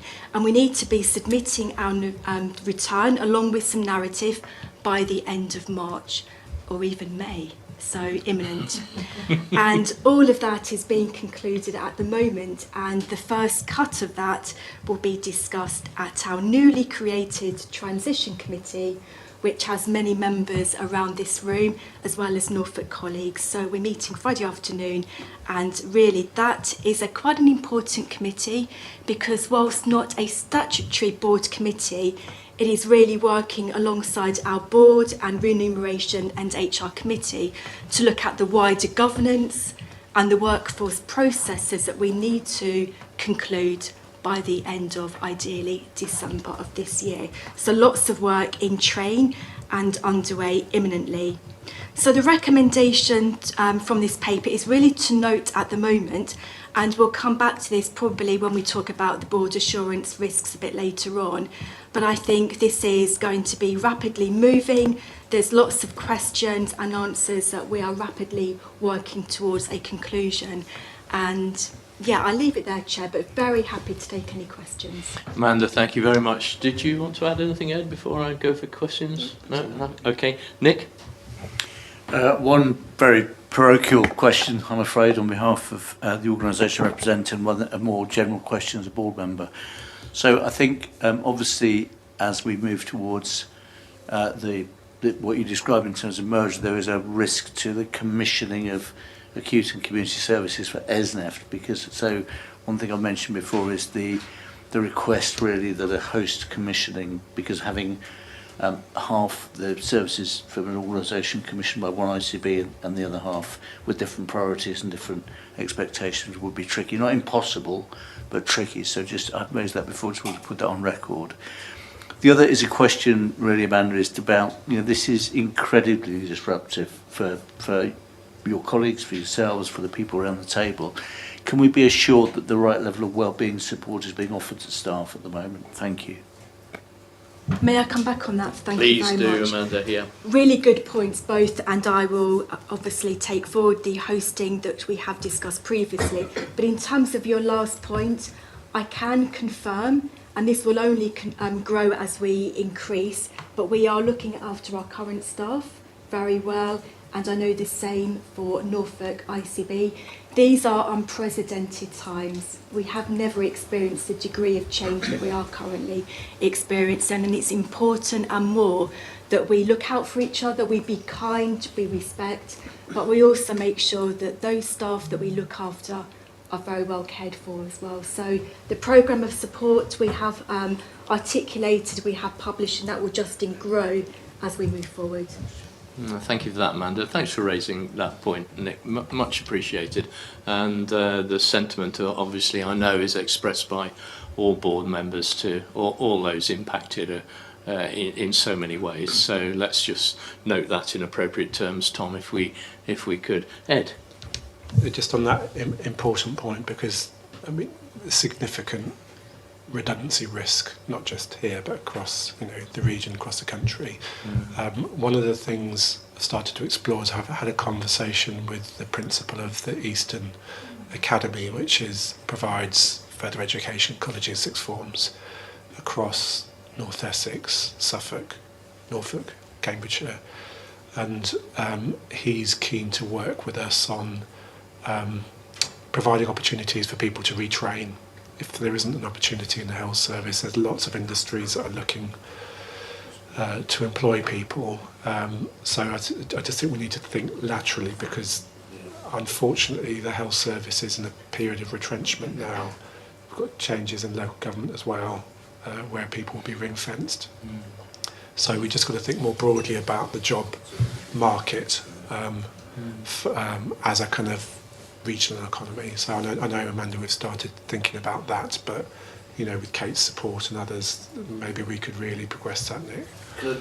Yeah, go on, Nick. I mean, I think although the potential changes around commissioning and region and NHS England are significantly greater than the provider sector, we know because of the financial challenges that we will be in a similar position around people who may be moving on from NHS to, and I think in the past, dare I say, there's been a kind of shuffling of the cards a little bit. People have been kind of moved round the NHS. I don't think there are those opportunities, as we know, as you said, that retrenchment piece. So I think that wider conversation around all staff affected, whether from commissioning, ICBs, region, or indeed provider sector, I think that'd be a really helpful conversation. So we will link Kate in, I'm sure, same situation with colleagues in Bury as well. Yeah. Thanks, Ed. It's good, great. Okay, thank you very much. Any more questions, Fanwell? Thank you, Chair, and thank you, Ahmad. I think it's really positive to hear about some of the support that is being provided to colleagues and some of the discussions we're having internally.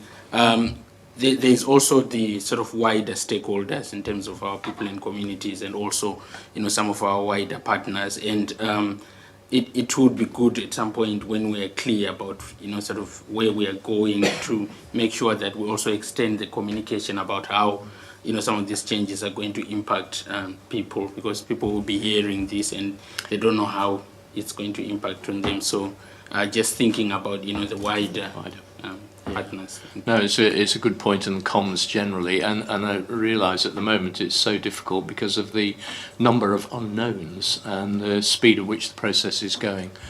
So no doubt much more to be heard by the board on this subject and all about it in the future, but for the purposes today, that's the update. Any further questions? Otherwise, received and noted, Amanda. I think. Thank you very much. Now it's 10:30.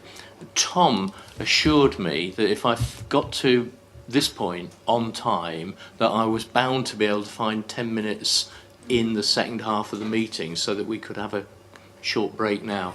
So on the basis that I'm confident that Tom's right, let's have a 10-minute break.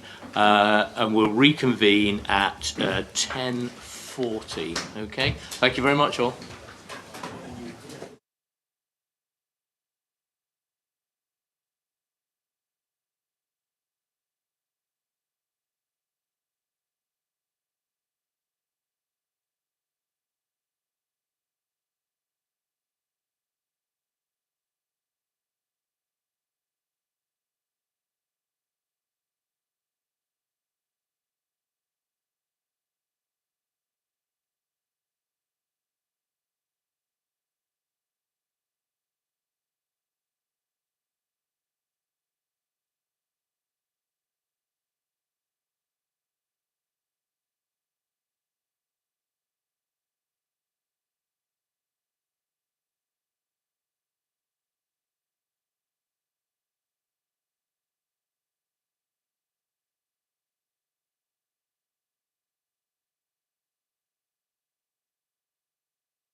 Okay, everybody, thank you very much, and I hope that stretch of the legs was helpful. So let's recommence the May board meeting with item 10, the assurance from findings of the CQC Section 48 report. So Lisa, over to you. Thank you, and I'm really grateful for colleagues from EPUT and NSFT joining us today to give an update on their action plans. I'm not going to rehearse the reason for the assertive outreach teams. I think we've discussed that a couple of times in this board meeting. Obviously, the rationale is in the cover paper. And we had hoped to bring you the final action plans that were being submitted to NHS England, but the time frame for submission has been pushed back until the end of June, following, as we haven't received the national framework for the teams. So, but it is such an important area, and it is important that we keep working on this and keep moving forward. So colleagues kindly agreed just to come and give you an update anyway. Thank you. So Andy, Mark, welcome. So over to you. Do introduce yourselves properly as well, won't you? Thank you. Thanks, Chair. Yeah, my name's Andy Mack. I'm Deputy Chief Operating Officer from Norfolk and Suffolk Foundation Trust. Mark. I'm Mark Trevello, Associate Director of Transformation for EPUT. Thanks. As Lisa said, we probably won't rehearse too much of what we've spoken to before here. We have got a slide deck, but I won't go through all the slides. I'll just give a brief narrative update, if that's okay, from NSFT's perspective. But just to refresh, at the last public board, I think we looked at this item and covered background and context. We looked at the characteristics of the cohort of service users, services and scope, gaps identified through the review, and any barriers and challenges identified through that review. Since we were last here at NSFT, we've managed to make some really meaningful progress. We've managed to identify the cohort of individuals that fit this criteria who are within NSFT, which has been a really important stage for us. It's been a significant undertaking. We're still doing some clinical validation with wider organisations and services to make sure we don't miss anybody within this piece of work.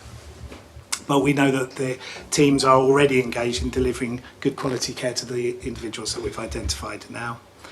From a governance perspective, we've implemented some assurance arrangements to make sure that we know that everybody that we've identified has a current allocated care coordinator, and we are going through all of their care packages to make sure that care plans, risk assessments and all of the like are at the standard that you would expect them to be at. We're currently sharing the detail of the cohort that we've identified with both police and adult social care colleagues. That's really important because as we're working through this, we've understood that there's people who may have lost contact with an organisation, for example, somebody who might have gone into a prison and then been subject to early release. So it's really important we try and capture every single person who might not currently be under a trust service. We've developed or developing a new performance dashboard, which is based on the NHSE clinical guidance around what clinical standards to look for in this cohort. That will be used to ensure that we have a clinical auditing process in place across the organisation, so we can both not capture the snapshot of now, but in the future keep an active current monitor of making sure that people have got the care that they need to be receiving. As we're progressing now, we're beginning to work a lot more, continuing to work a lot more collaboratively through the regular meetings, both nationally and regionally. We're working close with, given all the changes that we've just talked about, but currently still working with North and Wave ICB and SNE as well as ourselves to make sure that we're working as hard as we can together to do this. That said, in terms of progress, there are two areas just to draw attention to around where we've got some challenges. The most pressing is probably the absence of dedicated funding to support the development of the assertive outreach functions. While we've modelled, and most trusts across the country have modelled the financial requirements, there's no national commitment yet made. And that does limit the ability to deliver the full model of care that's envisioned, because that includes daily face-to-face contact, capped caseloads of 15 and extended hours of working. And to put that workload within a core community mental health team is an additional ask. So a lack of dedicated funding is a stretch. The second being the scale and the scope of the programme, which for good reason is growing considerably since the initial reviews in 2024.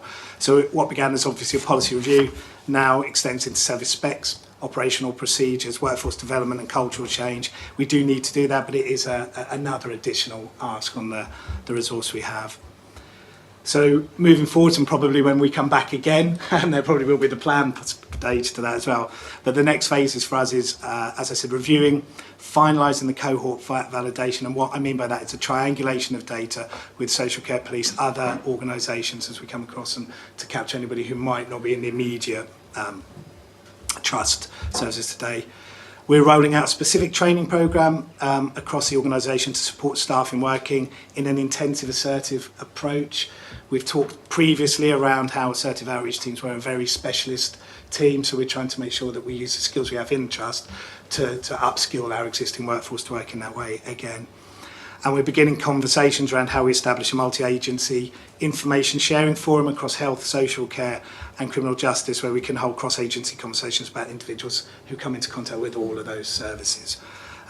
So that's probably where we're up to at the moment, and I'll hand over to Mark to give his update. Thank you.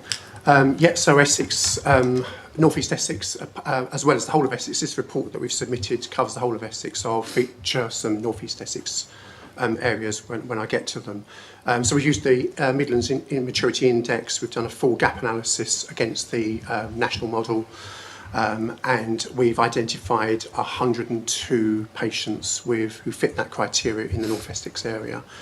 And similarly, the main focus of the operational team, the consultants, has been to make sure that that 102, we know them, that we think about the care packages they're on, make sure that they're being seen as regularly as possible in the current financial climate, and we're taking steps to understand what the gap is. We've put a finance submission in. We await the national guidance and we await any confirmation of any additional funding. There's been different views, I think, that have changed over time as to whether some funding could come down or not, and I think the last we heard was that perhaps in the next funding round there could be some dedicated funding that will support assertive outreach because it's so important. So with North East Essex, a lot of work has been done just to make sure that those patients are safe and well managed. And I think actually from the rest of Essex, we're looking at North East Essex because they have had some innovative funding. I think Summit has provided a few whole-time equivalents as well. So the Essex are watching with interest on how we can really explore multi-agency, joined-up provider working to look after this cohort, looking at different skills within the local system and what difference that can make. So, and that's really exciting for North East Essex. And I think for next steps, we're just working through that action plan. There was 36 actions, roughly half of them have been worked through. So we're really now looking at how we maximise multi-agency working, support from all the different expertise within the local system. And interestingly, we're looking at the triangle of care. I think we talked about carers a little bit earlier. So we really want to make sure that people's employers, family, carers, church, whatever, that they all have that. We maximise the opportunities to use those resources as well to get a really consistent approach to people who are, could be quite disorganised in the way that they manage their lives. And the evidence base suggests that you can get some real benefit there. So there's an accreditation process to go through. It's a very difficult process. It's a complete cultural change in the way that you run clinical services, but we're exploring that in Essex, which includes North East Essex. There's a meeting shortly to look at that. So that's just one example of one of the really good outcomes from this review. It's given an opportunity to really look back at our clinical services, the quality and effectiveness and safety. And finally, I suppose just to note that Essex is carrying out a major review of all its community services and a new programme of work called Community First, and that will include developing assertive outreach team functions as well. Lovely, thank you, Andy. Thank you, Mark.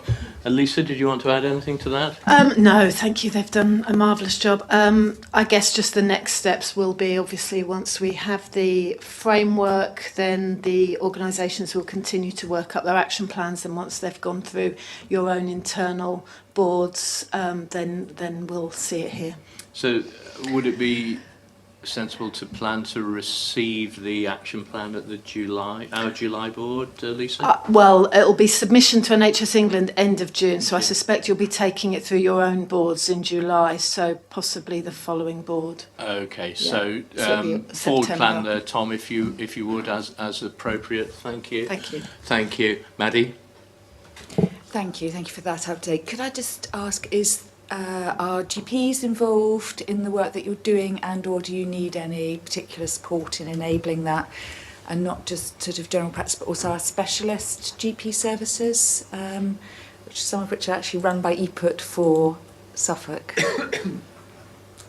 So from NSFTs, I think we've focused initially on the cohort that are within the trust. The piece of work we're now doing is bringing GPs and other organisation stakeholders into that piece of work to make sure that we, of course, for the existing cohort, we're making sure that they're involved in being informed that the people that we've identified in the cohort are sitting within that, if that's what you meant. Just whether they're registered with a GP, Yes. and that's Sorry, so anything yes. that I can do to Yes. support in that. If you find Thank any you. gaps or issues, please do let me know. Yes, that's part of the checks we're doing. Thank you. So. Okay, thank you. Elaine? So it definitely sounds like a huge amount of progress since we last discussed this, so I think a lot of recognition for that. I'd like to just dig in a little bit about the funding point that you raised. So you said the assertive outreach, which we discussed last time, sounded, that really helps identify people. That's not yet been funded. So you're using existing resources to basically support that. Could you just perhaps give a little bit of assurance that that's not impacting adversely the current support that's provided to people and how that's managed? The way you described it, it sounds like you are managing to balance it for now, albeit you're still looking for additional funding. But it would just be helpful to be perhaps a little bit more explicit about how that's been managed. It's a really difficult challenge, and I think there's two parts to that. I think within the existing services there's already a challenge to make sure that we're delivering the care that we need to, so it's right that I mentioned that it's an additional ask. However, we do know we've got opportunities where we need to make sure that we're increasing the amount of time that clinicians are able to spend in sort of clinical facing time, and that might mean that we're looking at, and we've got a programme of work looking at taking out anything that's not clinically valuable. So one of my colleagues often talks about what would a member of the public be happy to pay for in terms of the activity of some of our stuff. So we're looking to make sure we're not duplicating around meetings, looking at any restrictions. But to the degree, if I'm frank, around looking at things like logistics, do we make sure that when staff are returning into bases, they're not repeatedly looking for somewhere to park that's wasting hours or over a week, so trying to maximise all of those opportunities. So it really is around, but we will get to a point, I think, where we've exercised as many of those opportunities or explored as many of them as possible, and that's when we will see the real pressures. And there's obviously an interim while we're doing that work, so it is a fine balancing act. But importantly, I guess, we've put in place this clinical audit process that should give us an early indicator if we're seeing individuals, particularly in this cohort, but also across the community teams, should we see the standards of care that they need to have fall down. So if the risk assessment isn't being maintained, if the families aren't being communicated with, if there is no GP, that should be flagged through that audit. Thank you. Okay, thank you. Sorry. I thought I ought to comment just because it's an important question, and I think that one of the problems with answering the question is that what exact model is being funded. So in the late 90s, early noughties, across the UK and then later in Essex, you had a fidelity model that was funded and rolled out, but because of multiple reorganisations over time, the way that the teams have been funded and organised and merged and changed, changing management, etc. Most places around in the UK are not delivering the fidelity model. And what the NHS England are saying to us is that they're not imposing a fidelity model on us. And so again, as we've already talked earlier, we're waiting for the guidance and any funding that matches that guidance to allow local areas to decide what model they want to deliver with the available funding. So Essex would not say that it is able to deliver a fully funded fidelity assertive outreach model. There are gaps. But as I said earlier, we are make sure that we know who that cohort are, and that the clinical team, the entire clinical team, are focusing on them much more to make sure that they're safe and have a GP, etc. But we do acknowledge there are funding gaps, and we're not at the place yet where we know what model exactly that we can deliver with the available funding. Okay. Helpful, thank you. Yeah, thank you, Mark. Amanda and then Janet. Thank you very much, Chair. So it's probably a comment and an opportunity, really. But if we go back to slide 11, where you talk about supporting the workforce, I'm just thinking, given the importance you've placed here, whether we should link that into the recently concluded NHS England work around mandatory and statutory employment training opportunity, and how we can link that into the staff passport through MOU. So if that's something appealing, I'm very happy to pick it up with Jeremy when he starts in a couple of weeks, and your HRD as well. But I think it just builds on the opportunity. Thank you. Oh, Amanda, thank you very much for that, and we'll take that as an outside the meeting action. Thank you. Janet? Just to really build on what Elaine was saying, thank you, and thanks for the update. Do you have a sense of the financial gap, and is that forming part of your returns so that when this guidance comes out, it can be informed guidance, potentially with informed funding? Yes, we do. That was one of the first actions that needed to be taken by all providers across the UK. For Essex, it's about £9.5 million funding gap. So it'd probably be about 1.5 million, 2 million in North East Essex. And Andy? Yeah, it's similar. So we've done that work, I think, just not to the point that Mark made earlier. And because the model's different, there's probably opportunities to think differently about it, but we have done the ballpark work to do that. Okay, so we'll take that as a sort of order of magnitude response. Happy with that, Janet? Yeah, okay, thank you. Okay, colleagues, any other questions? You're asked to receive a note and take assurance. I suspect full assurance you won't perhaps get until you see the action plan, which we'll receive at, sounds like July we'll be lucky, Lisa, maybe August, September. Yeah, but we'll receive that back at board for the final assurance. Okay, content? Lovely, thank you very much. Andy, Mark, thank you very much. Item 11, colleagues, the Physician Associate Assurance Report. Andrew. Thank you, Chair. I'll take this report as read. Briefly, this provides substantial assurance that in Suffolk and North East Essex, physicians associates and other medically allied professionals are supervised and have sufficient oversight of their practice. There are three things we're asked to consider at the end of the report. The first of them is recognising that there's a national review of physicians associates and other medically allied professionals being conducted by Gillian Lang, and that will allow us to compare our own assurance process with the national process and understand where we fit nationally, and also give us potentially opportunities for improving that part of our workforce. The second thing is to acknowledge as a board the benefits of statutory regulation and registration of medically allied professionals, which is currently done by the GMC, and the progress that we've made so far in registering our existing PAs. Registration is not mandatory and will not become mandatory until December 2026, but we've already achieved over 50% registration, which is a good result. And the third thing is to ask your permission to bring back a further report in future once the Lang Review has been published that compares our local assurance process with the national recommendations and takes into decisions what we as a system have to do. So happy to take any questions on that.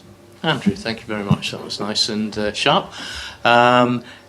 Yes, come on, Elaine, go on. Yeah, so thank you, Andrew. It was good to see the amount that's been done actually to support the physician associates and make sure they're providing quality care. I noted in the report you talked about wider public engagement. And one of the things I just thought would be helpful actually is because a lot of people don't perhaps fully understand what physician associates do. So it would just be good if you could expand a little bit on that when that public engagement is going to take place, which hopefully will also help. It's ongoing at the moment using the Let's Talk SNE platform and working with Susanna's team, the Integrated Care Partnership as well. I'd hope to bring that back through the People and Communities Committee as subcommittee of the board and through that route, but happy to bring it directly to board if that was alternative Through that route's fine, actually. It's just, I think that will be really helpful. So thank you. Okay, noted. Agreed. Thank you, Elaine. Thank you, Andrew. Any other questions? Otherwise, we're asked to... Oh, I'm sorry. Who did I miss? Frida. Sorry, Frida. Hi, Andrew. I read the report. Where do the Royal Colleges stand at the moment? Because the RCGP and there's a lot of debate over it, as you know, but the RCGP is coming out against PAs in general practice. So where does we sit with that kind of guidance? Because we're sort of stuck in the middle, really, as GPs. As it currently stands, all of the Royal Colleges have offered opinions, but none of them have offered any evidence. Okay, thank you. Thank you for that answer. Very erudite. So we're asked to receive a note and the assurance report developed by the subgroup and so on, which I think we're doing. We're also, I won't read them out again because Andrew read them out, but on page 103 of the pack, there are 8.1, 8.2, 8.3, 3 key proposals for the ICB board to consider, which I think we're considering and agreeing to. The principle being that the Lane review will come back. Again, forward planning for that, please. I know you don't know the schedule yet, but let's keep that in the work plan. Is everybody content to receive a note and support the 3 proposals? All done. Agreed. Thank you very much. In which case, item 12, the Anchors programme update. Susanna? Okay, so this is just a very brief update on the work of our Integrated Care System Anchor Programme Board. So the focus of this specific work is on the really important contribution of large NHS organisations in Suffolk and North East Essex and what they can do in terms of kind of making a contribution to local communities, because they're all very significant local employers, land and building owners, and also local purchasers and key partners with local community partners as well. And a further focus of this work is about how we demonstrate and measure the impact collectively of what our large local NHS partners are each doing in terms of making a difference. So we've been on this journey for quite some time. Going back to 2019, the Health Foundation nationally really did some work to kind of really progress the concept of the NHS as their anchor institution. And we followed that very quickly by establishing a charter, an anchor charter for Suffolk and North East Essex, which all partners signed, but in particular our local NHS organisations very much embraced. It was actually ESNEFT that were the first to adopt a local anchor scorecard, and that I think has become a feature of conversations at ESNEFT going forward. But then in wider conversations at our ICS chairs group, we kind of gradually built kind of a movement around this, led by particularly non-executive chairs, but going out across all partner organisations.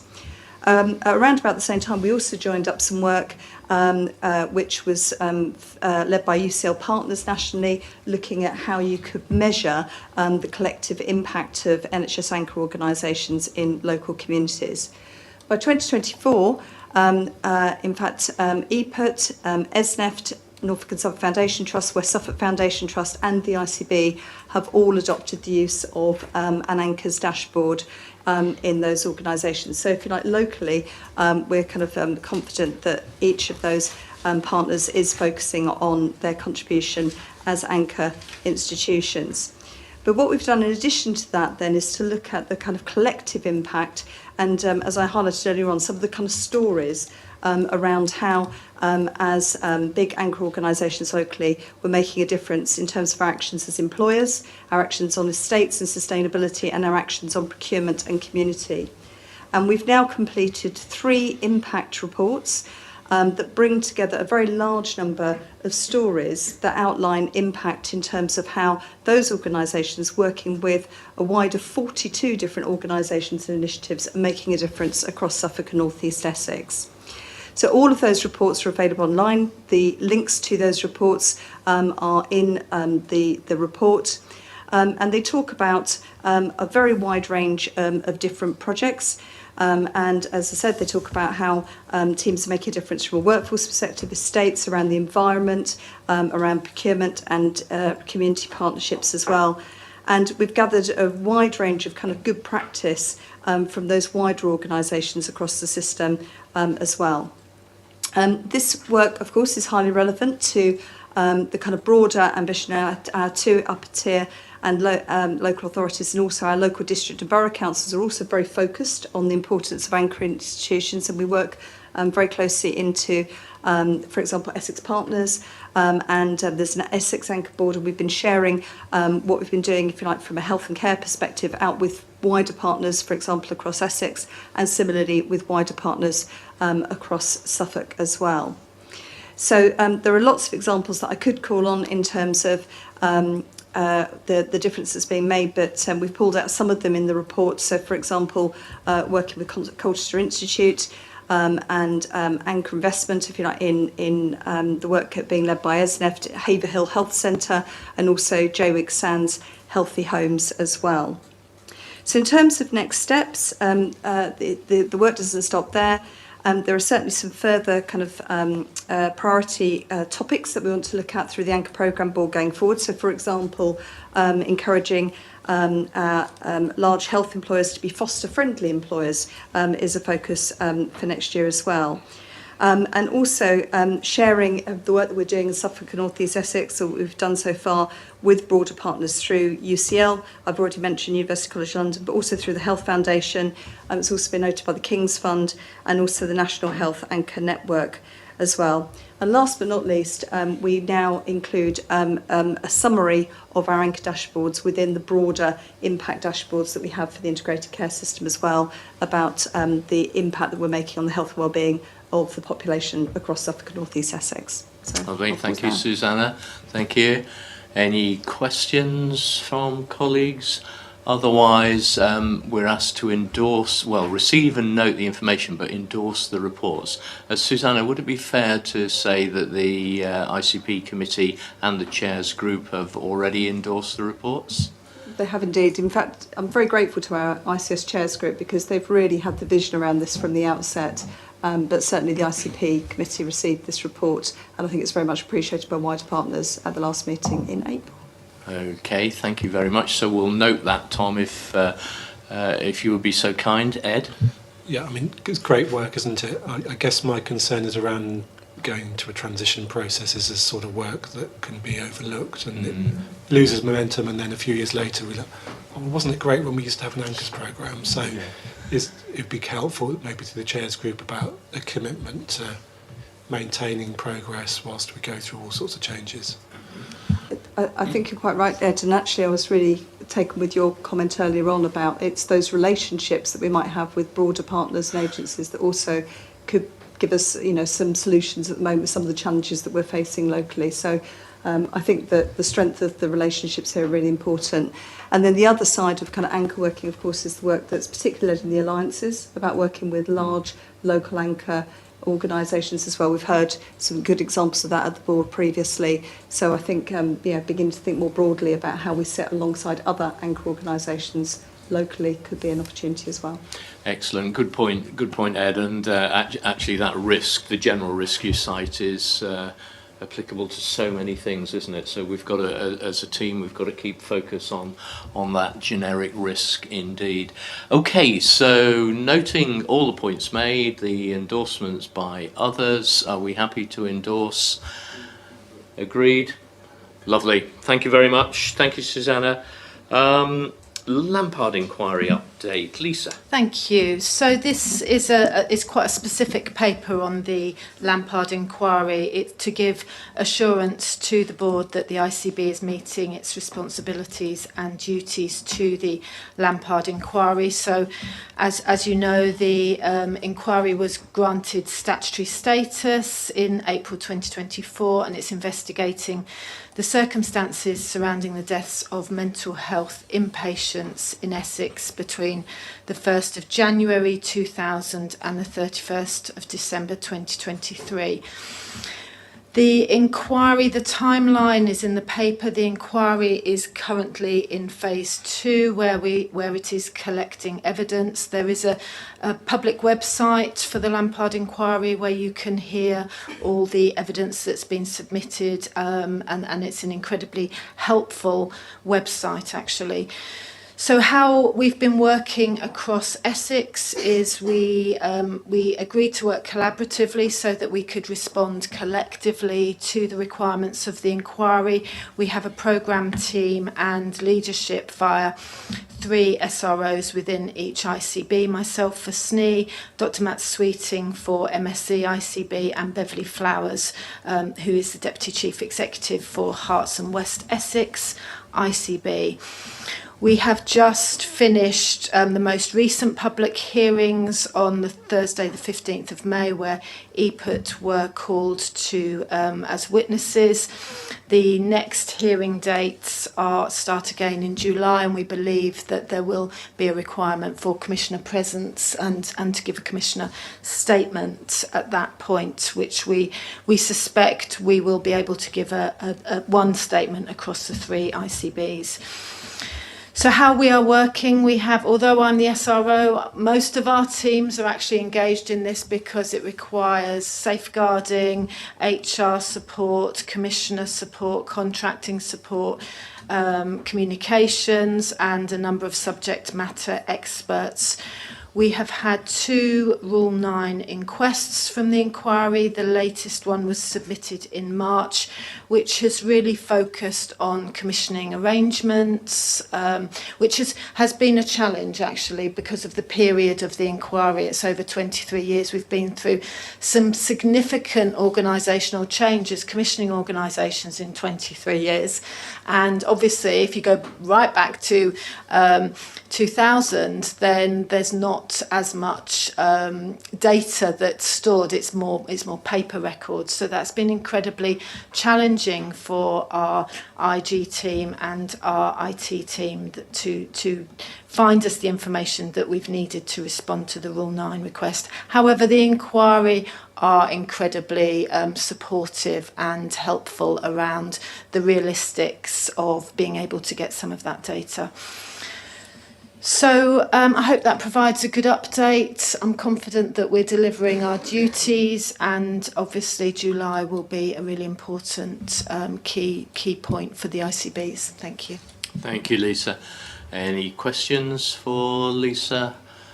Otherwise, we're asked to receive and note and take assurance in the particularly in the cross ICB approach between ourselves and Mid and South and Herts and West, as Lisa described. Assured. Thank you, Lisa. Lovely. Thank you very much. Agreed. Performance report. Richard. Thank you, Chair. So I'll start and then hand over to Maddie for primary care and Lisa if there's anything specific on LDNA. So just starting then with urgent emergency care, excuse me, as Ed has already alluded to, we were successful in achieving the national standard for 4 hours at the end of the financial year at just over 80%.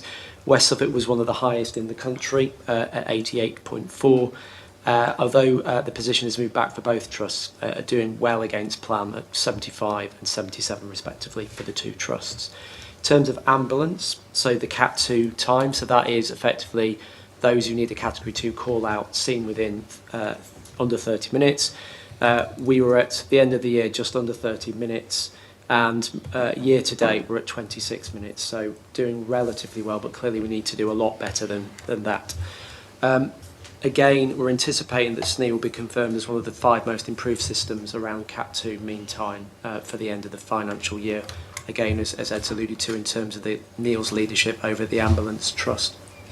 Turning to elective, at the end of March, ESNEF reduced its 65-week delays down in terms of anything other than capacity, so they cleared them. There were some related to non-capacity, but they're being worked through. West Suffolk have committed to ensure that that is also achieved by the end of May, but they came down considerably from where they were earlier in the year. Colleagues, I'm sure, can comment in more detail if asked. ESNEF are doing well around 52 weeks as well, although it's early days. Obviously, we're only in May. ESNEF also achieved the 90% standard around diagnostics at the end of the financial year. Well done. West Suffolk we're at 55, so that's the area that we're doing a lot more focused work. There's particularly, I think, around 3 to 4 diagnostic areas that there's more focus on in terms of recovery planning. In terms of cancer, again, as overall system and indeed for both trusts, we ended the year meeting both the 28-day faster diagnosis standard and the 62-day standard. So well done again to both trusts. Clearly more to do because we want to go higher than that, and there's challenges already opening up in the year in different ways at both sites, but we're doing relatively well in that area. And then in mental health, we ended the year meeting 5. We think we're just waiting for the final validated data, but we should be on track to have met 5 of the 7 national standards around mental health, including the percentage of people with serious mental illness who've had a full health check. We're currently the 2nd highest nationally, so we've always done relatively well in that area. We did last year as well. The 2 that we are struggling on, the first, we've said this a number of times, is dementia. So we're still not hitting the national standard in terms of the proportion of people who are diagnosed in our population. We've got some particular work happening with Norfolk and Suffolk Foundation Trust because we've got significant delays in waiting times for a memory assessment. So there's more work on that we need to do. For the first time in a long time, North East Essex have just slipped back. So they were achieving it. It's gone back slightly this month, but hopefully we'll be back on track. And the second one is a target that relates to access for children. Interested with the presentations we had earlier, access to children for mental health. We're just off that target as well. So there's more work we're doing focused around the rollout of mental health schools teams in both counties, which should see a significant increase in the number of additional contacts that can be made. So they would be the 2 areas related to mental health that we're doing further work on. And I'll pass over to Maddie if there's anything you wanted to add on primary care. Thank you. No, there's just one specific metric to pull out here, which is the primary care appointments within 2 weeks. So you'll see we have an improvement over the previous month. It is still below the 100% expectation.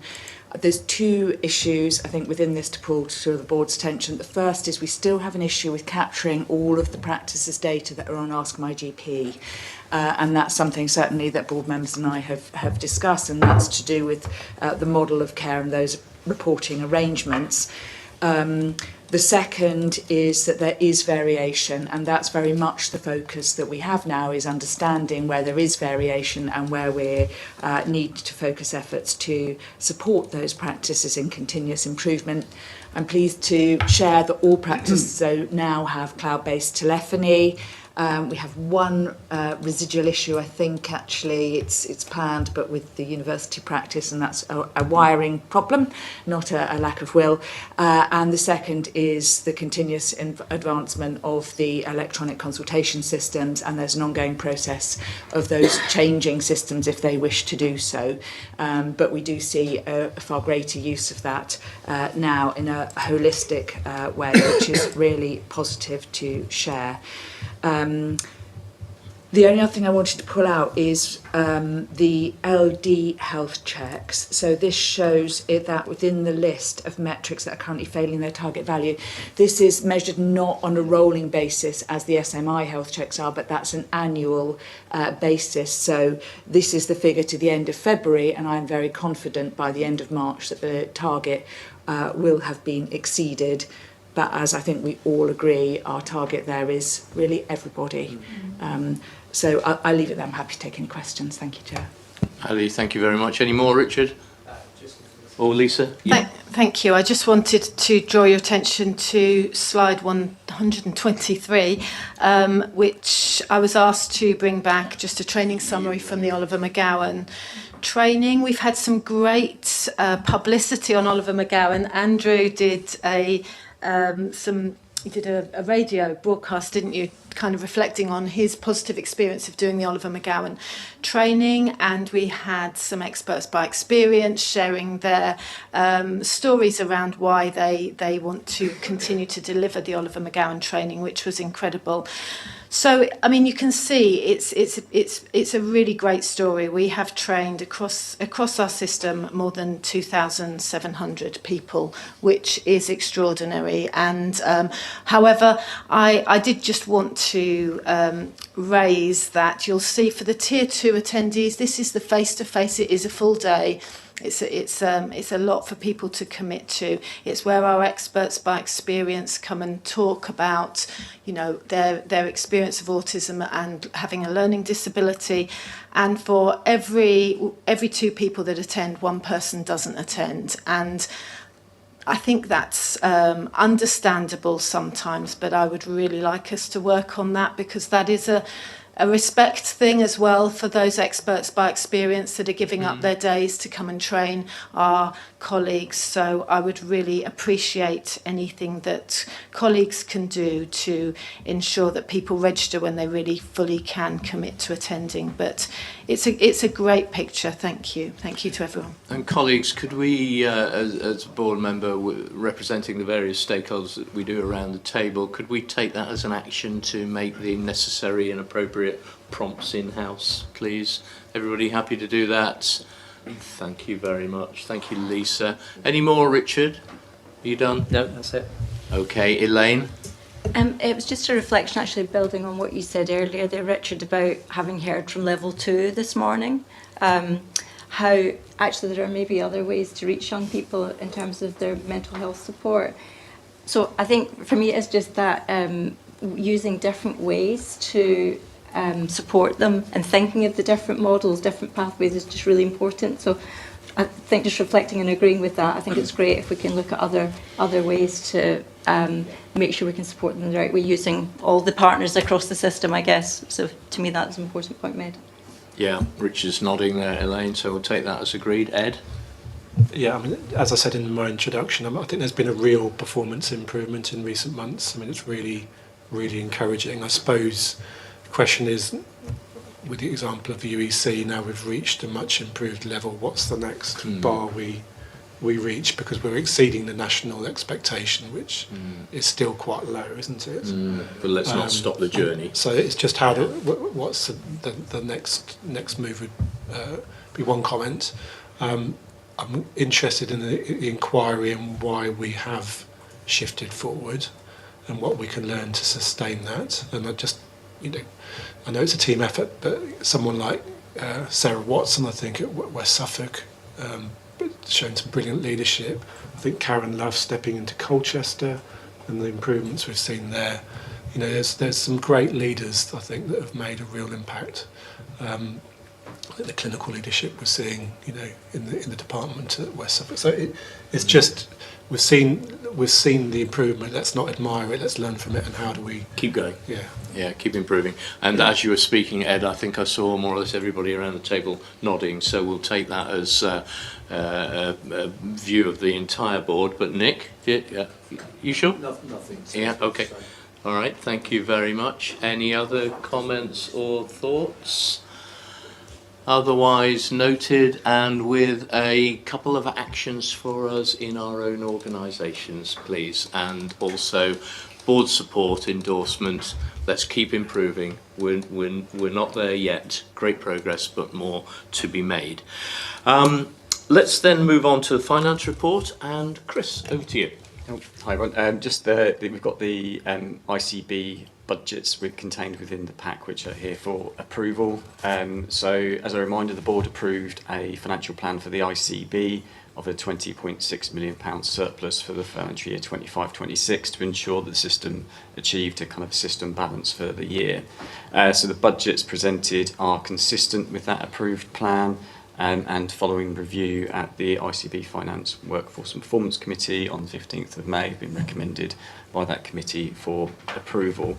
So just as a reminder, some of the key elements of the financial plan which the budgets are derived from. So obviously the ICB meets the standalone statutory financial duties and the system revenue duties, is compliant with the mental health investment standard, and meets the 25-26 running costs reductions, but not to say that obviously the further reductions aren't reflected within that plan, and requires significant underspends from delegated budgets from NHS England, i.e.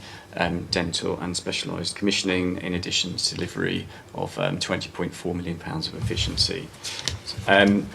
So the pack contains budgets by director, so obviously not going to take everyone through, but each director has been through their own budgets and have agreed. And the only additional budget from the financial plan which was approved was the newly delegated specialised mental health budget, which has come into the ICB, and that was contained within NHS England's plan as part of that position. So that's an additional £27 million of expenditure that we're responsible for this year, which takes our total ICB planned expenditure for the year to 2.78 billion. So the report also contains the budgets now overseen by the alliance committees, which have changed slightly following the change in governance and committee structures approved at the end of March, including their subdelegation through to the primary care commissioning groups.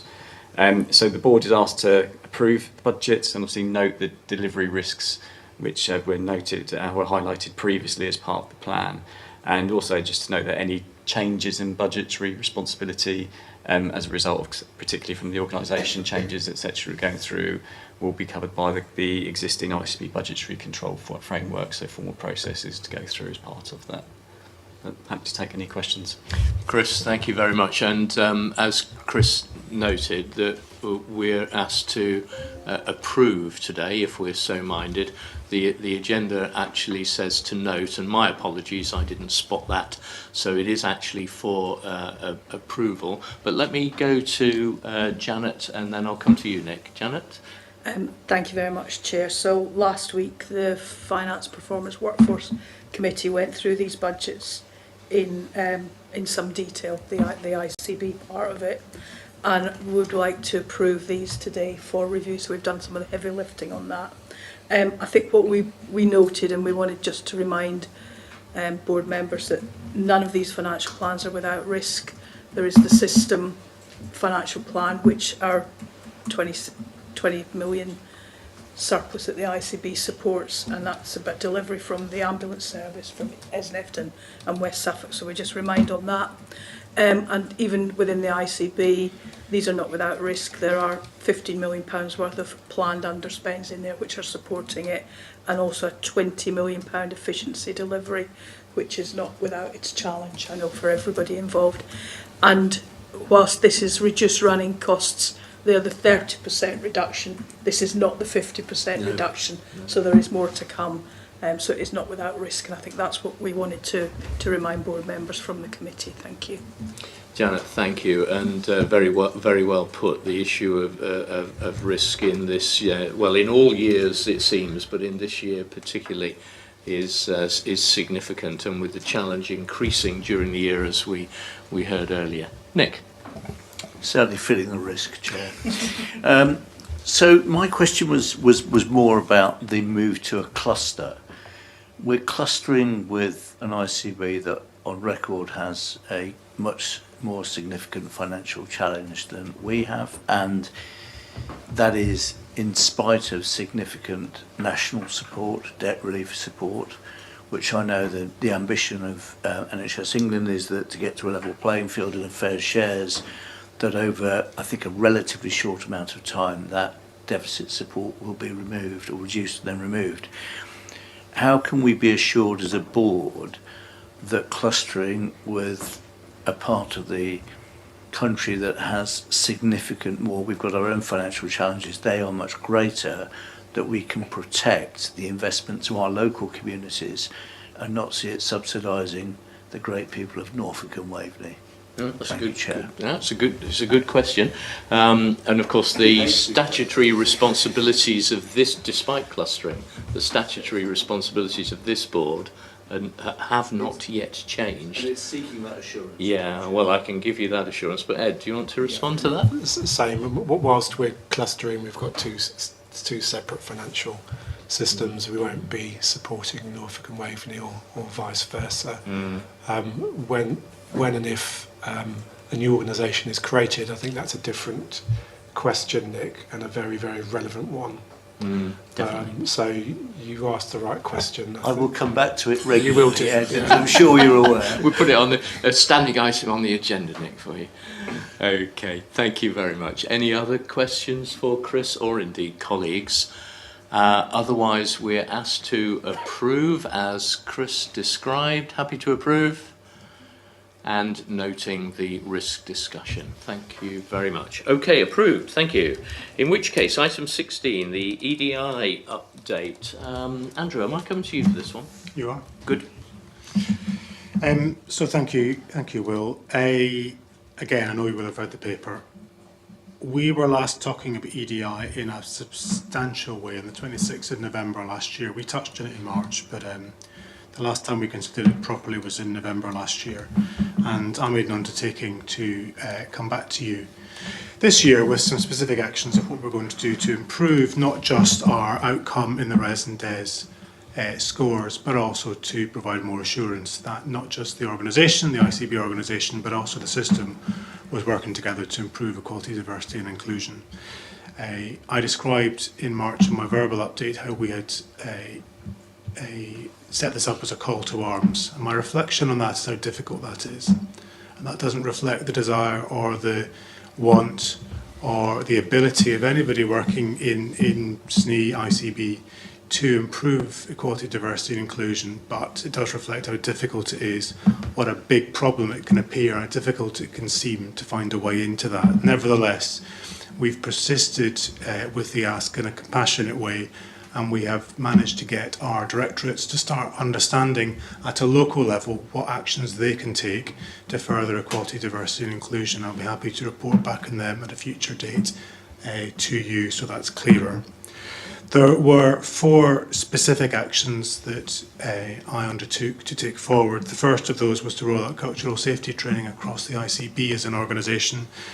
We have agreed that we're going to take a 2-stage approach to that because it's a considerable training requiring half a day and some significant facilitation. And although we've got a good track record at doing that sort of training, Lisa described the Oliver McGowan training, which is similarly hard work to provide, we also understand that sometimes we have to do that when it's really important. So I have no doubt that we will do that, but it will take us time to work through that. So because of that, we have undertaken to provide an online training package for all staff in the ICB as a first stage, following up with face-to-face, actually probably in an online environment, but a half-day training session facilitated by ICB staff on cultural training, aligned to the NHS England model that we launched for them 18 months ago now.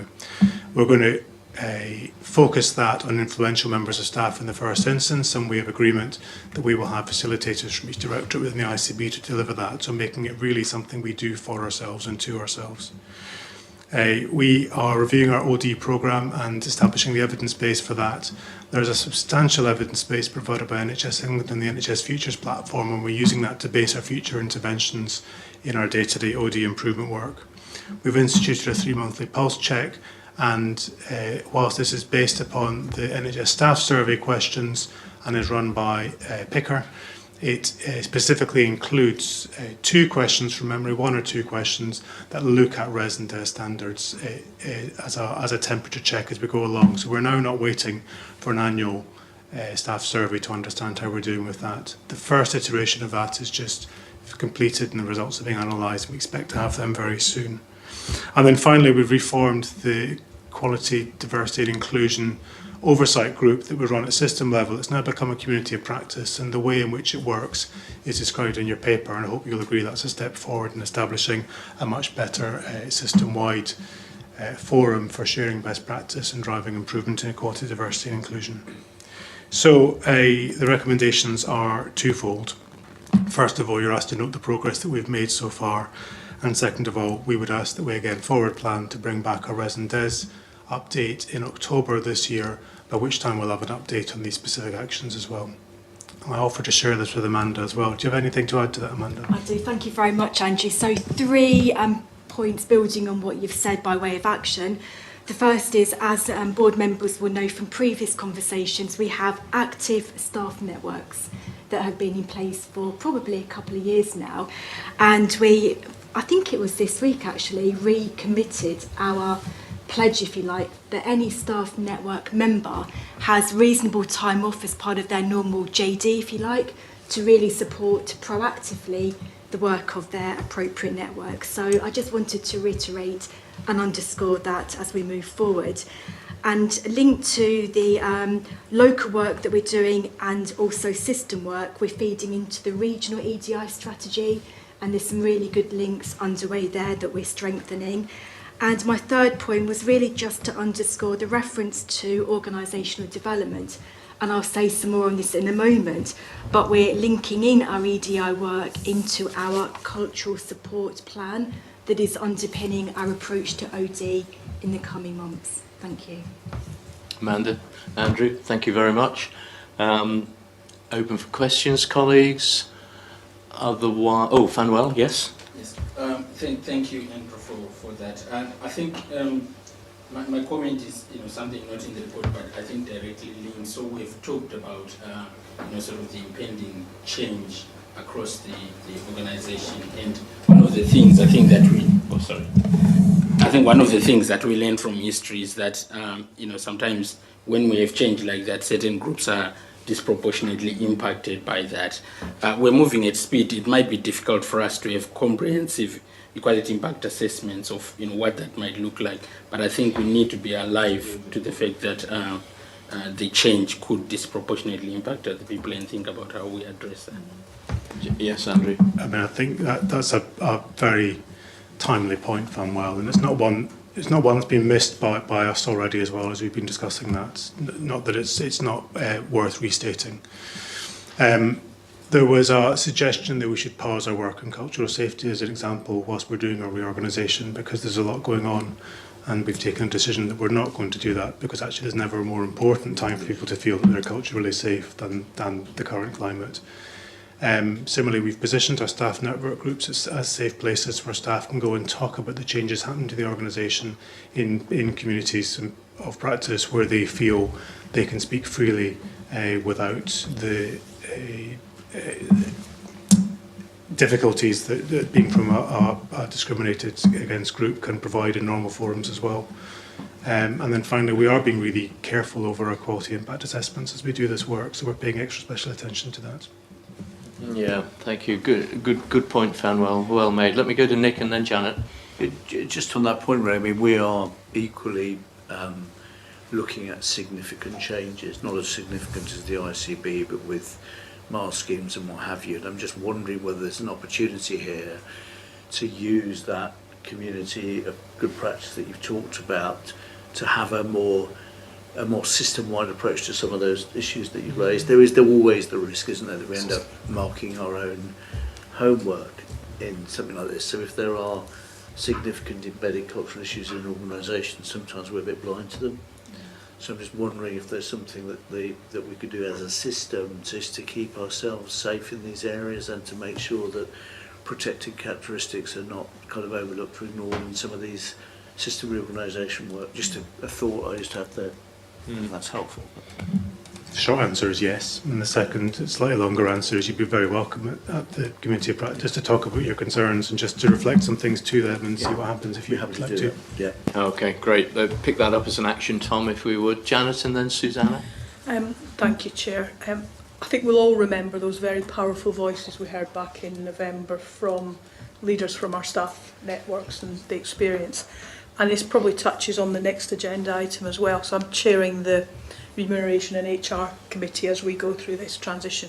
And I would really like the opportunity to hear the voices of those people through this process, to get their take on what progress we've made and what we could be doing better. So Amanda, if we could find a way to do that, I'd really appreciate it. So we'll take that as an action as well, Tom, if you'd be so kind. So with Amanda, Janet, you're going to work on that. Okay, thank you. Susanna? So just picking up on Nick's point about kind of that broader system approach around this issue, but also some of the wider issues around injustice. Of course, there's the work that we've been doing around uncomfortable truths. And that kind of, we summarised 22 things that, all system partners should be, as a minimum, focused on. We did a review, a stock take review last year. I brought that to this board. I think it was in November at the same meeting, which gave that slightly broader system lens, and we did commit to repeating that again this year. So this does seem like a really good opportunity to do that, and I think they are slightly separate focuses in terms of piece of work, but I think they're linked. in terms of kind of each of them kind of, giving insight to the other. But certainly that broader system lens and just thinking about the scale of change, as Nick says, not just across the ICB but other NHS partners, but actually zooming out further, there is also considerable change across local authority partners and our voluntary and community sector at the moment as well. Everybody's experiencing change, and as Vanwell put so well, it is at those times, if you like, that we know that the worst inequalities can emerge.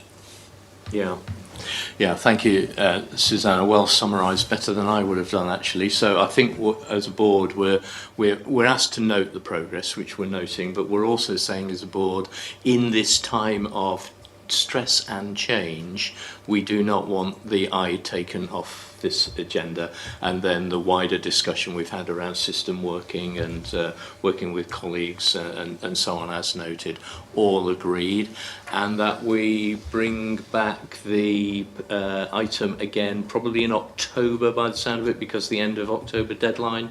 Andrew, does that make sense? Yep. So we'll see the final work for 25 in October. Okay, all agreed?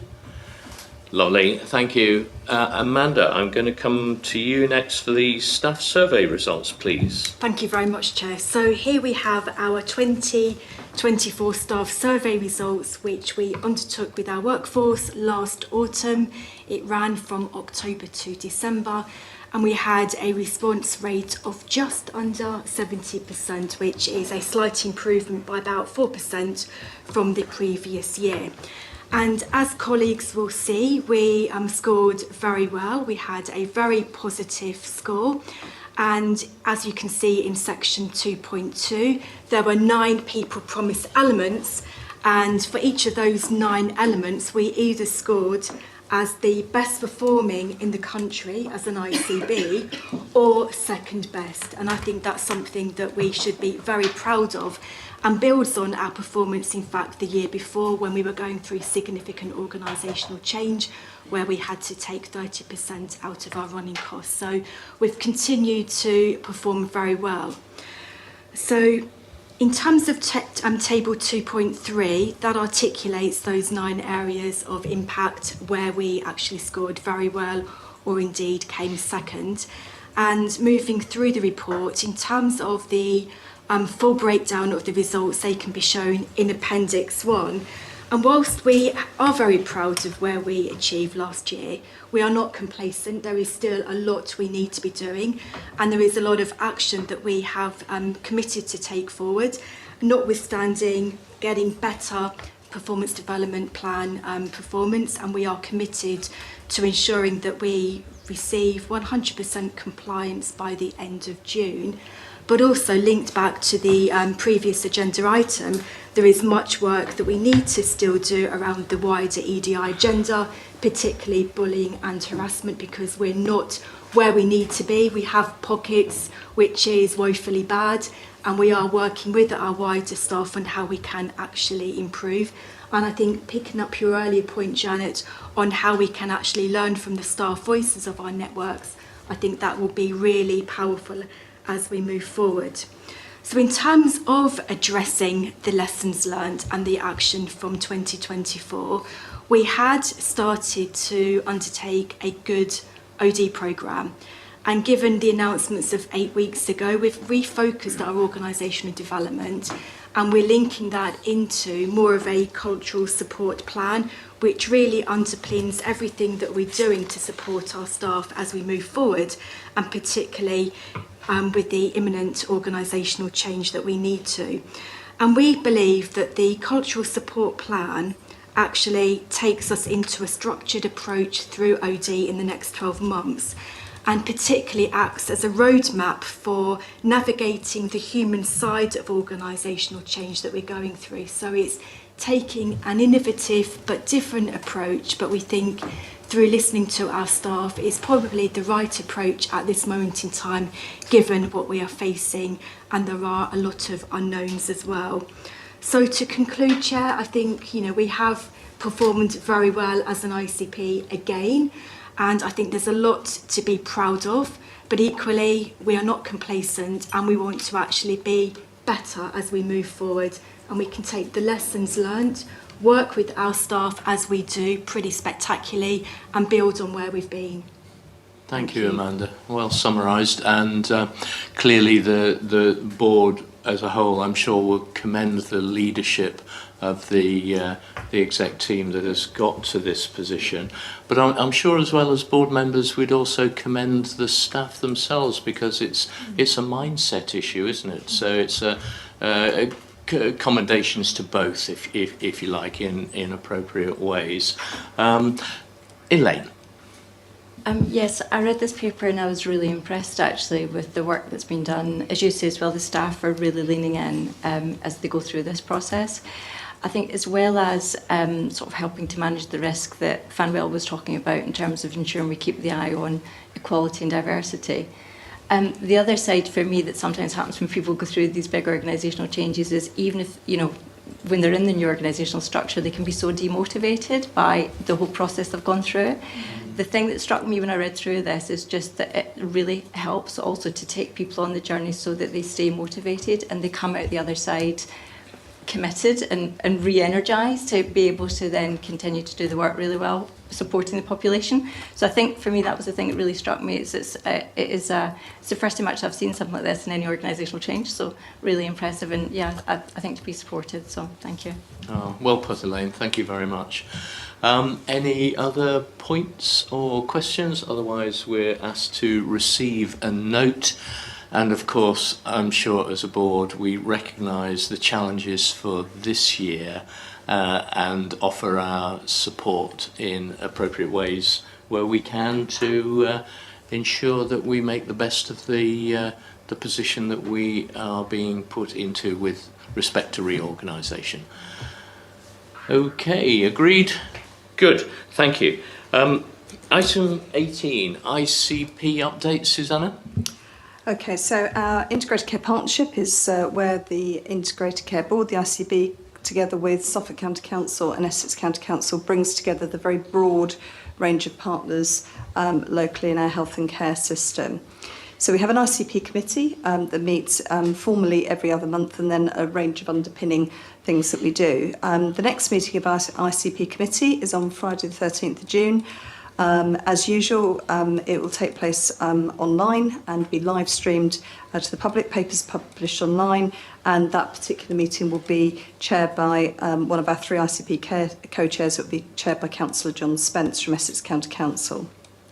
I need to update the board that we've taken the very difficult decision to postpone our integrated care system annual expo for this year. This is in response to the scale of change, not just affecting the ICB, but as I said earlier, all wider partners in the ICS, and the intensity of some of the work that will be required around those changes during that particular period, because the event was originally scheduled for July. We did undertake quite a comprehensive risk and benefit analysis in terms of that decision, and the decision is very much to postpone the event so that we can use it as an opportunity to look forward in terms of the work that we do as an integrated care system. What we are still going ahead with is our ICS awards. We've actually, the deadline for nominations for our ICS awards was on the 2nd of May. We've actually received over 200 nominations across the 10 categories. Judging is now very much underway for those ICS awards. The award ceremony will still take place on Friday the 4th of July at Newmarket. And of course, our awards are a really important opportunity to recognise what people are doing, particularly on the front line, but also in line with because we chose the themes for ICS Awards this year to match our future shift strategy. It's a really good opportunity to gather case studies in terms of what people are doing and what people are achieving across the system. And one of the things I can tell you, because I have had sight of those nominations, is that they very encouragingly come from all sectors. They come from right across the NHS, local government, community, voluntary sector organisations, primary care, all sectors. And encouragingly, there's a number of nominations that have been made by people from the experience of kind of people and communities and patients as well, and carers. That's really encouraging as well. So very excited there. to see the finalists. Will be publishing the list of finalists a month in advance in early June. In terms of our integrated care strategy, which is now up to date as Future Shift, we're very much looking forward to publication of the NHS 10-year plan, and we have every reason to believe that some of the themes in that will be very similar to those in our Future Shift strategy locally.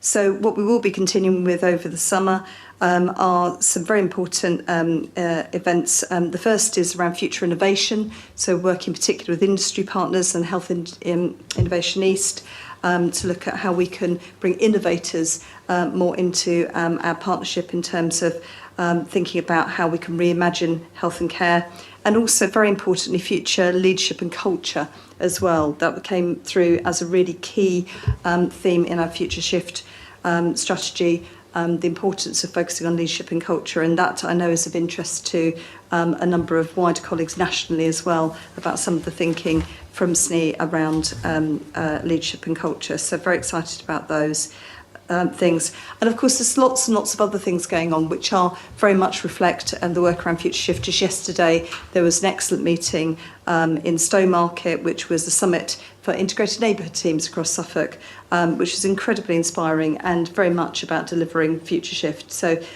Future Shift is happening everywhere, not just in events that are titled Future Shift. And then last but not least, Suffolk and North East Essex ICP features as a model of good practice in a thought piece that was published by the King's Fund last week about the importance of collaboration and system working in health and care, and the need to remember that and keep that very central in terms of new arrangements across the NHS and local government as we move forward over the next year or so. So thank you. Susanna, thank you very much. Any questions or points for Susanna? Otherwise, received and noted. Thank you. And obviously we also have sympathy for the future uncertainty in changing landscape. So join the club. Shall we then move on to the Bath item? And Amanda, over to you. Thank you very much, Chair. So here we have the May Board Assurance Framework, and we have, I think it's something like 18 current risks with a new entry this time, which is something that we felt was appropriate at the last board meeting. And the new entry is number 34, and that's the Organisational Change and Cost Reduction Programme. And I think the way I would summarise that risk, it's very much a live risk and is going to change by look, feel and appearance as we move forward. But we felt at this moment in time it captures what we know, and this will be kept absolutely under review and more, and we will develop and build and mitigate as we move forward in the coming weeks and months ahead. And interestingly, when I was with another system a few days ago, this item came up, and there was very much a desire across the east of England that potentially all ICBs share a similar or indeed the same risk. So that's something that will be worked through as we move forward. So in terms of risk number 34, we have obviously articulated what we know and what we are planning to do to mitigate. As I said, it will be further updated as we move forward. But our approach, I think, is a good one in that we will be risk aware, but not risk adverse, and that's something that we will continue to build as we move forward.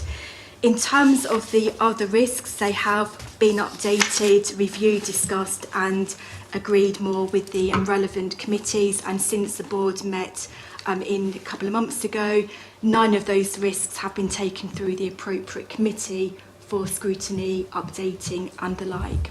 So I'm going to leave it there, Chair, but very happy to take any questions. Thank you, Amanda.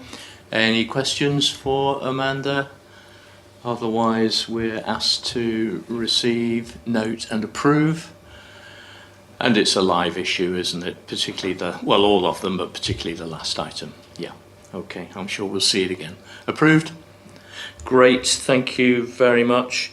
The next item is the committee minutes and highlight reports, which, with the exception possibly of one item, which I'll come on to, we normally receive and just see if there are any questions. So, Finance Committee, there's actually 3 sets there. Is there anything you wanted to flag, Janet? Otherwise, any questions received and noted? And then the North East Alliance March minutes. Anything you want to say, Laura? Otherwise received and noted, if no questions. And then the Quality Committee for April. Elaine, anything that you wanted to say? I was particularly interested in the item 13 there, the escalation items to be escalated to the board.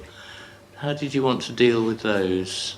So we're still, actually, the minutes were still in draft, so we'll go through those actually and bring them to the next session, I would suggest. Okay, so they'll come back formally to the next, and perhaps if the Quality Committee could suggest the actions that you're seeking from board, that would be helpful. But in the meantime, perhaps we could ask board members to note those items that are flagged for escalation, which will come back to us. Okay with that approach? Happy with that, everybody? Any other questions? Good. Attendance log, item 21 is to note. A bit of a detailed question, Tom, but when I was reading through this, and I meant to mention this to you before, how does because we're in May now, aren't we? How does the March attendance get shown? Because this... It's in the annual report. It's in the annual report. Oh, I should have thought of that myself. Okay, great. Great answer. Thank you very much. You can put that in the minutes there, Tom. Thank you very much. Attendance log, any comments? It's to receive a note. Duly noted. Any other business? None raised with me or notified prior. I'm just looking around the table. Do wave at me if you have any other business. None raised, in which case questions from the public. So we have is that Barbara there? Yeah, Barbara, would you like to go first? I think a microphones could come your way if you just hang on, and then Ruth will ask you to do Mr. Dooley's 4 questions. Yeah, okay, Barbara. I'll try to be. I'll try to be. You're on. Yeah. Yep. Question 1 is in regard to one of your system partners, Suffolk, and our concerns as the community that they are letting you down as system partners in terms of planning and health impact assessments. They are processing quite significant changes in planning and not processing them and allowing you the opportunity to put in your bid to cover the services that are required, including blue light services, and this is being challenged. To get more detail of this, go to your district councillor Stephen Burrows and county councillor Stephen Burrows and your district councillor Julia Hewitt, who are taking this forward. This time last week we were in a meeting where a health impact assessment should have been done and you should have been invited to put in a bid for a significant 8,000 acre site, which you should have had a SIL agreement for, and you haven't even been invited to comment. This came up in 2020.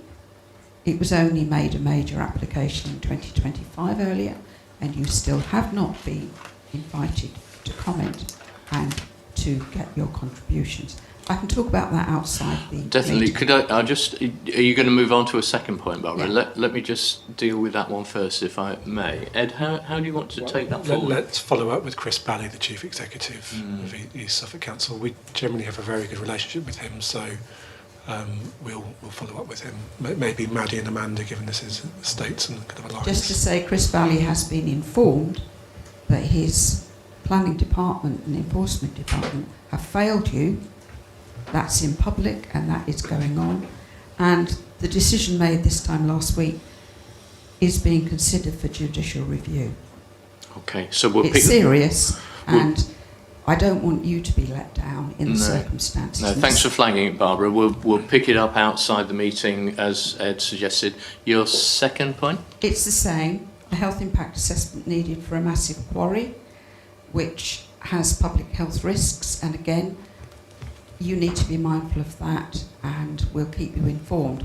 That's not actually in yet, but it's coming in, so flag that up, please. Okay. Same answer, I think, Ed. Yeah, we'll pick it up outside the meeting.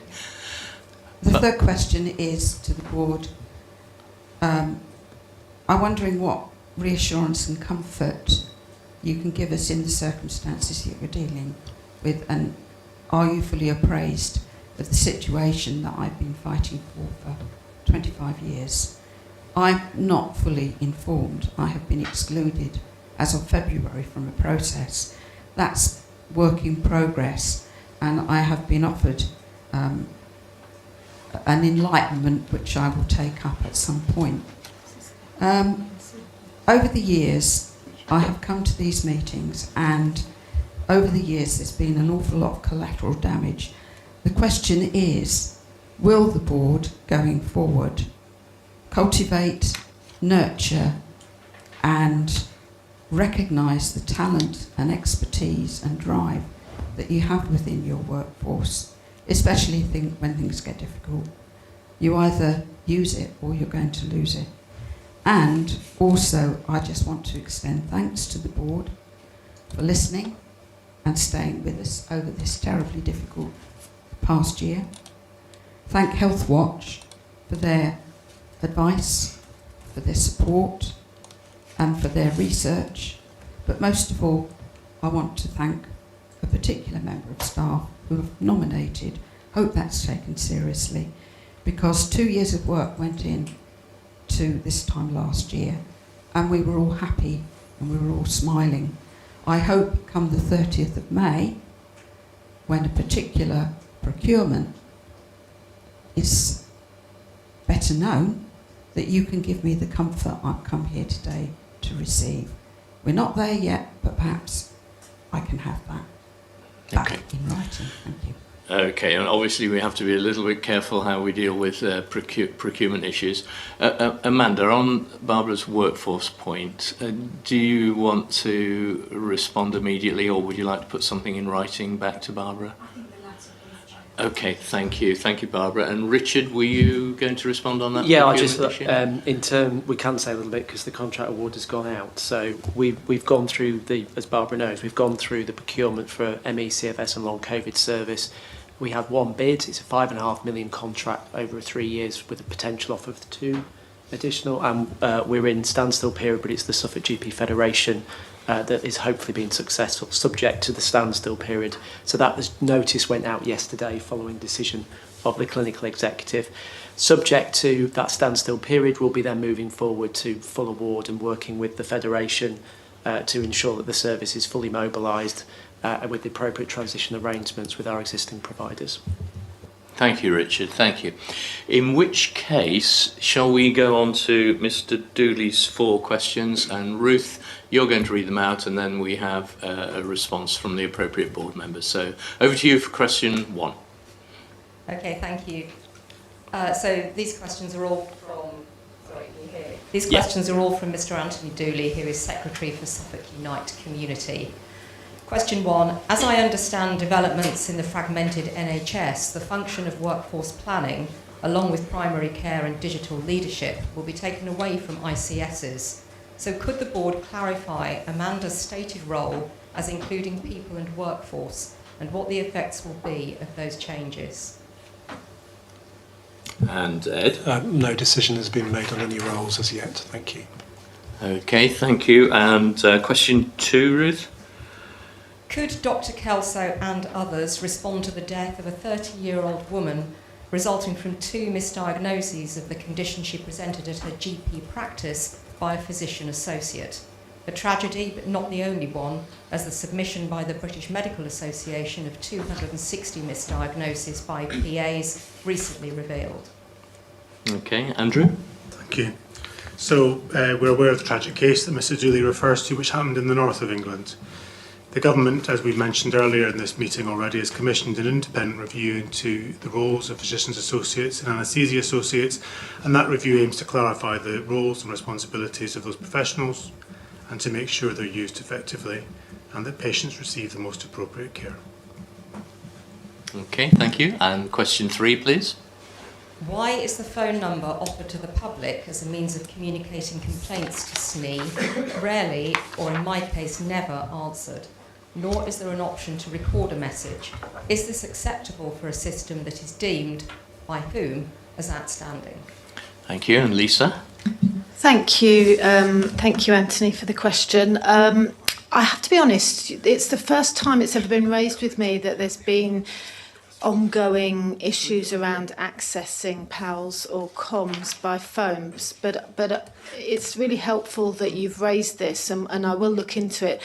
I think it would be helpful to talk with you directly, just so that I can understand when those communication points are happening that aren't being responded.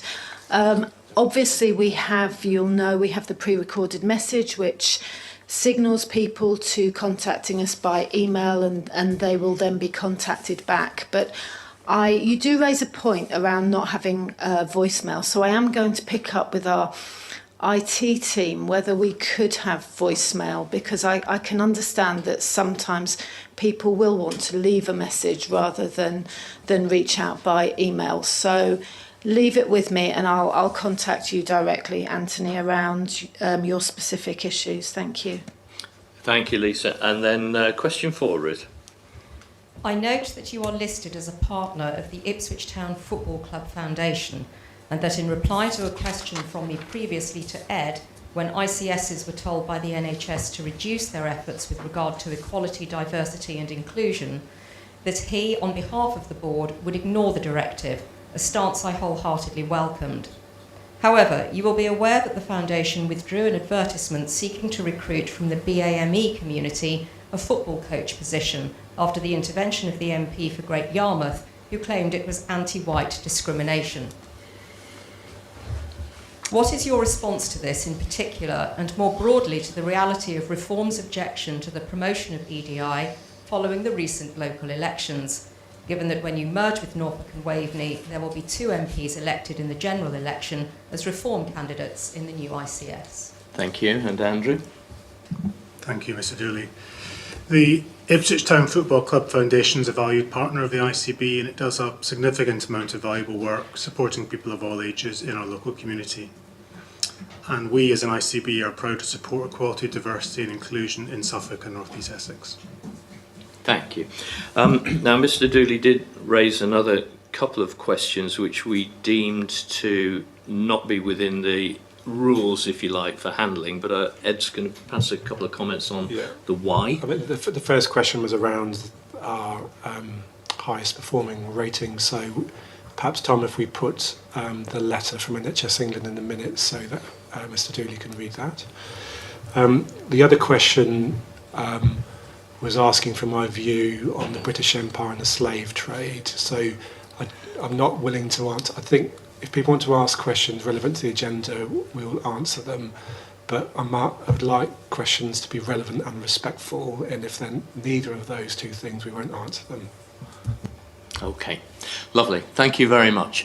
In which case, we are at 12:08. So if I've got my maths right, we're actually 22 minutes early. Have I done that right? Well done, everybody. Thank you very much. Now, we have a private board meeting, which part 2 meeting, which was scheduled for 12:30. Why don't we start it at 12:20? So a short break, and then we'll recommence in private session at 12:20. Thanks very much, everybody, and thank you for this morning. Thank you.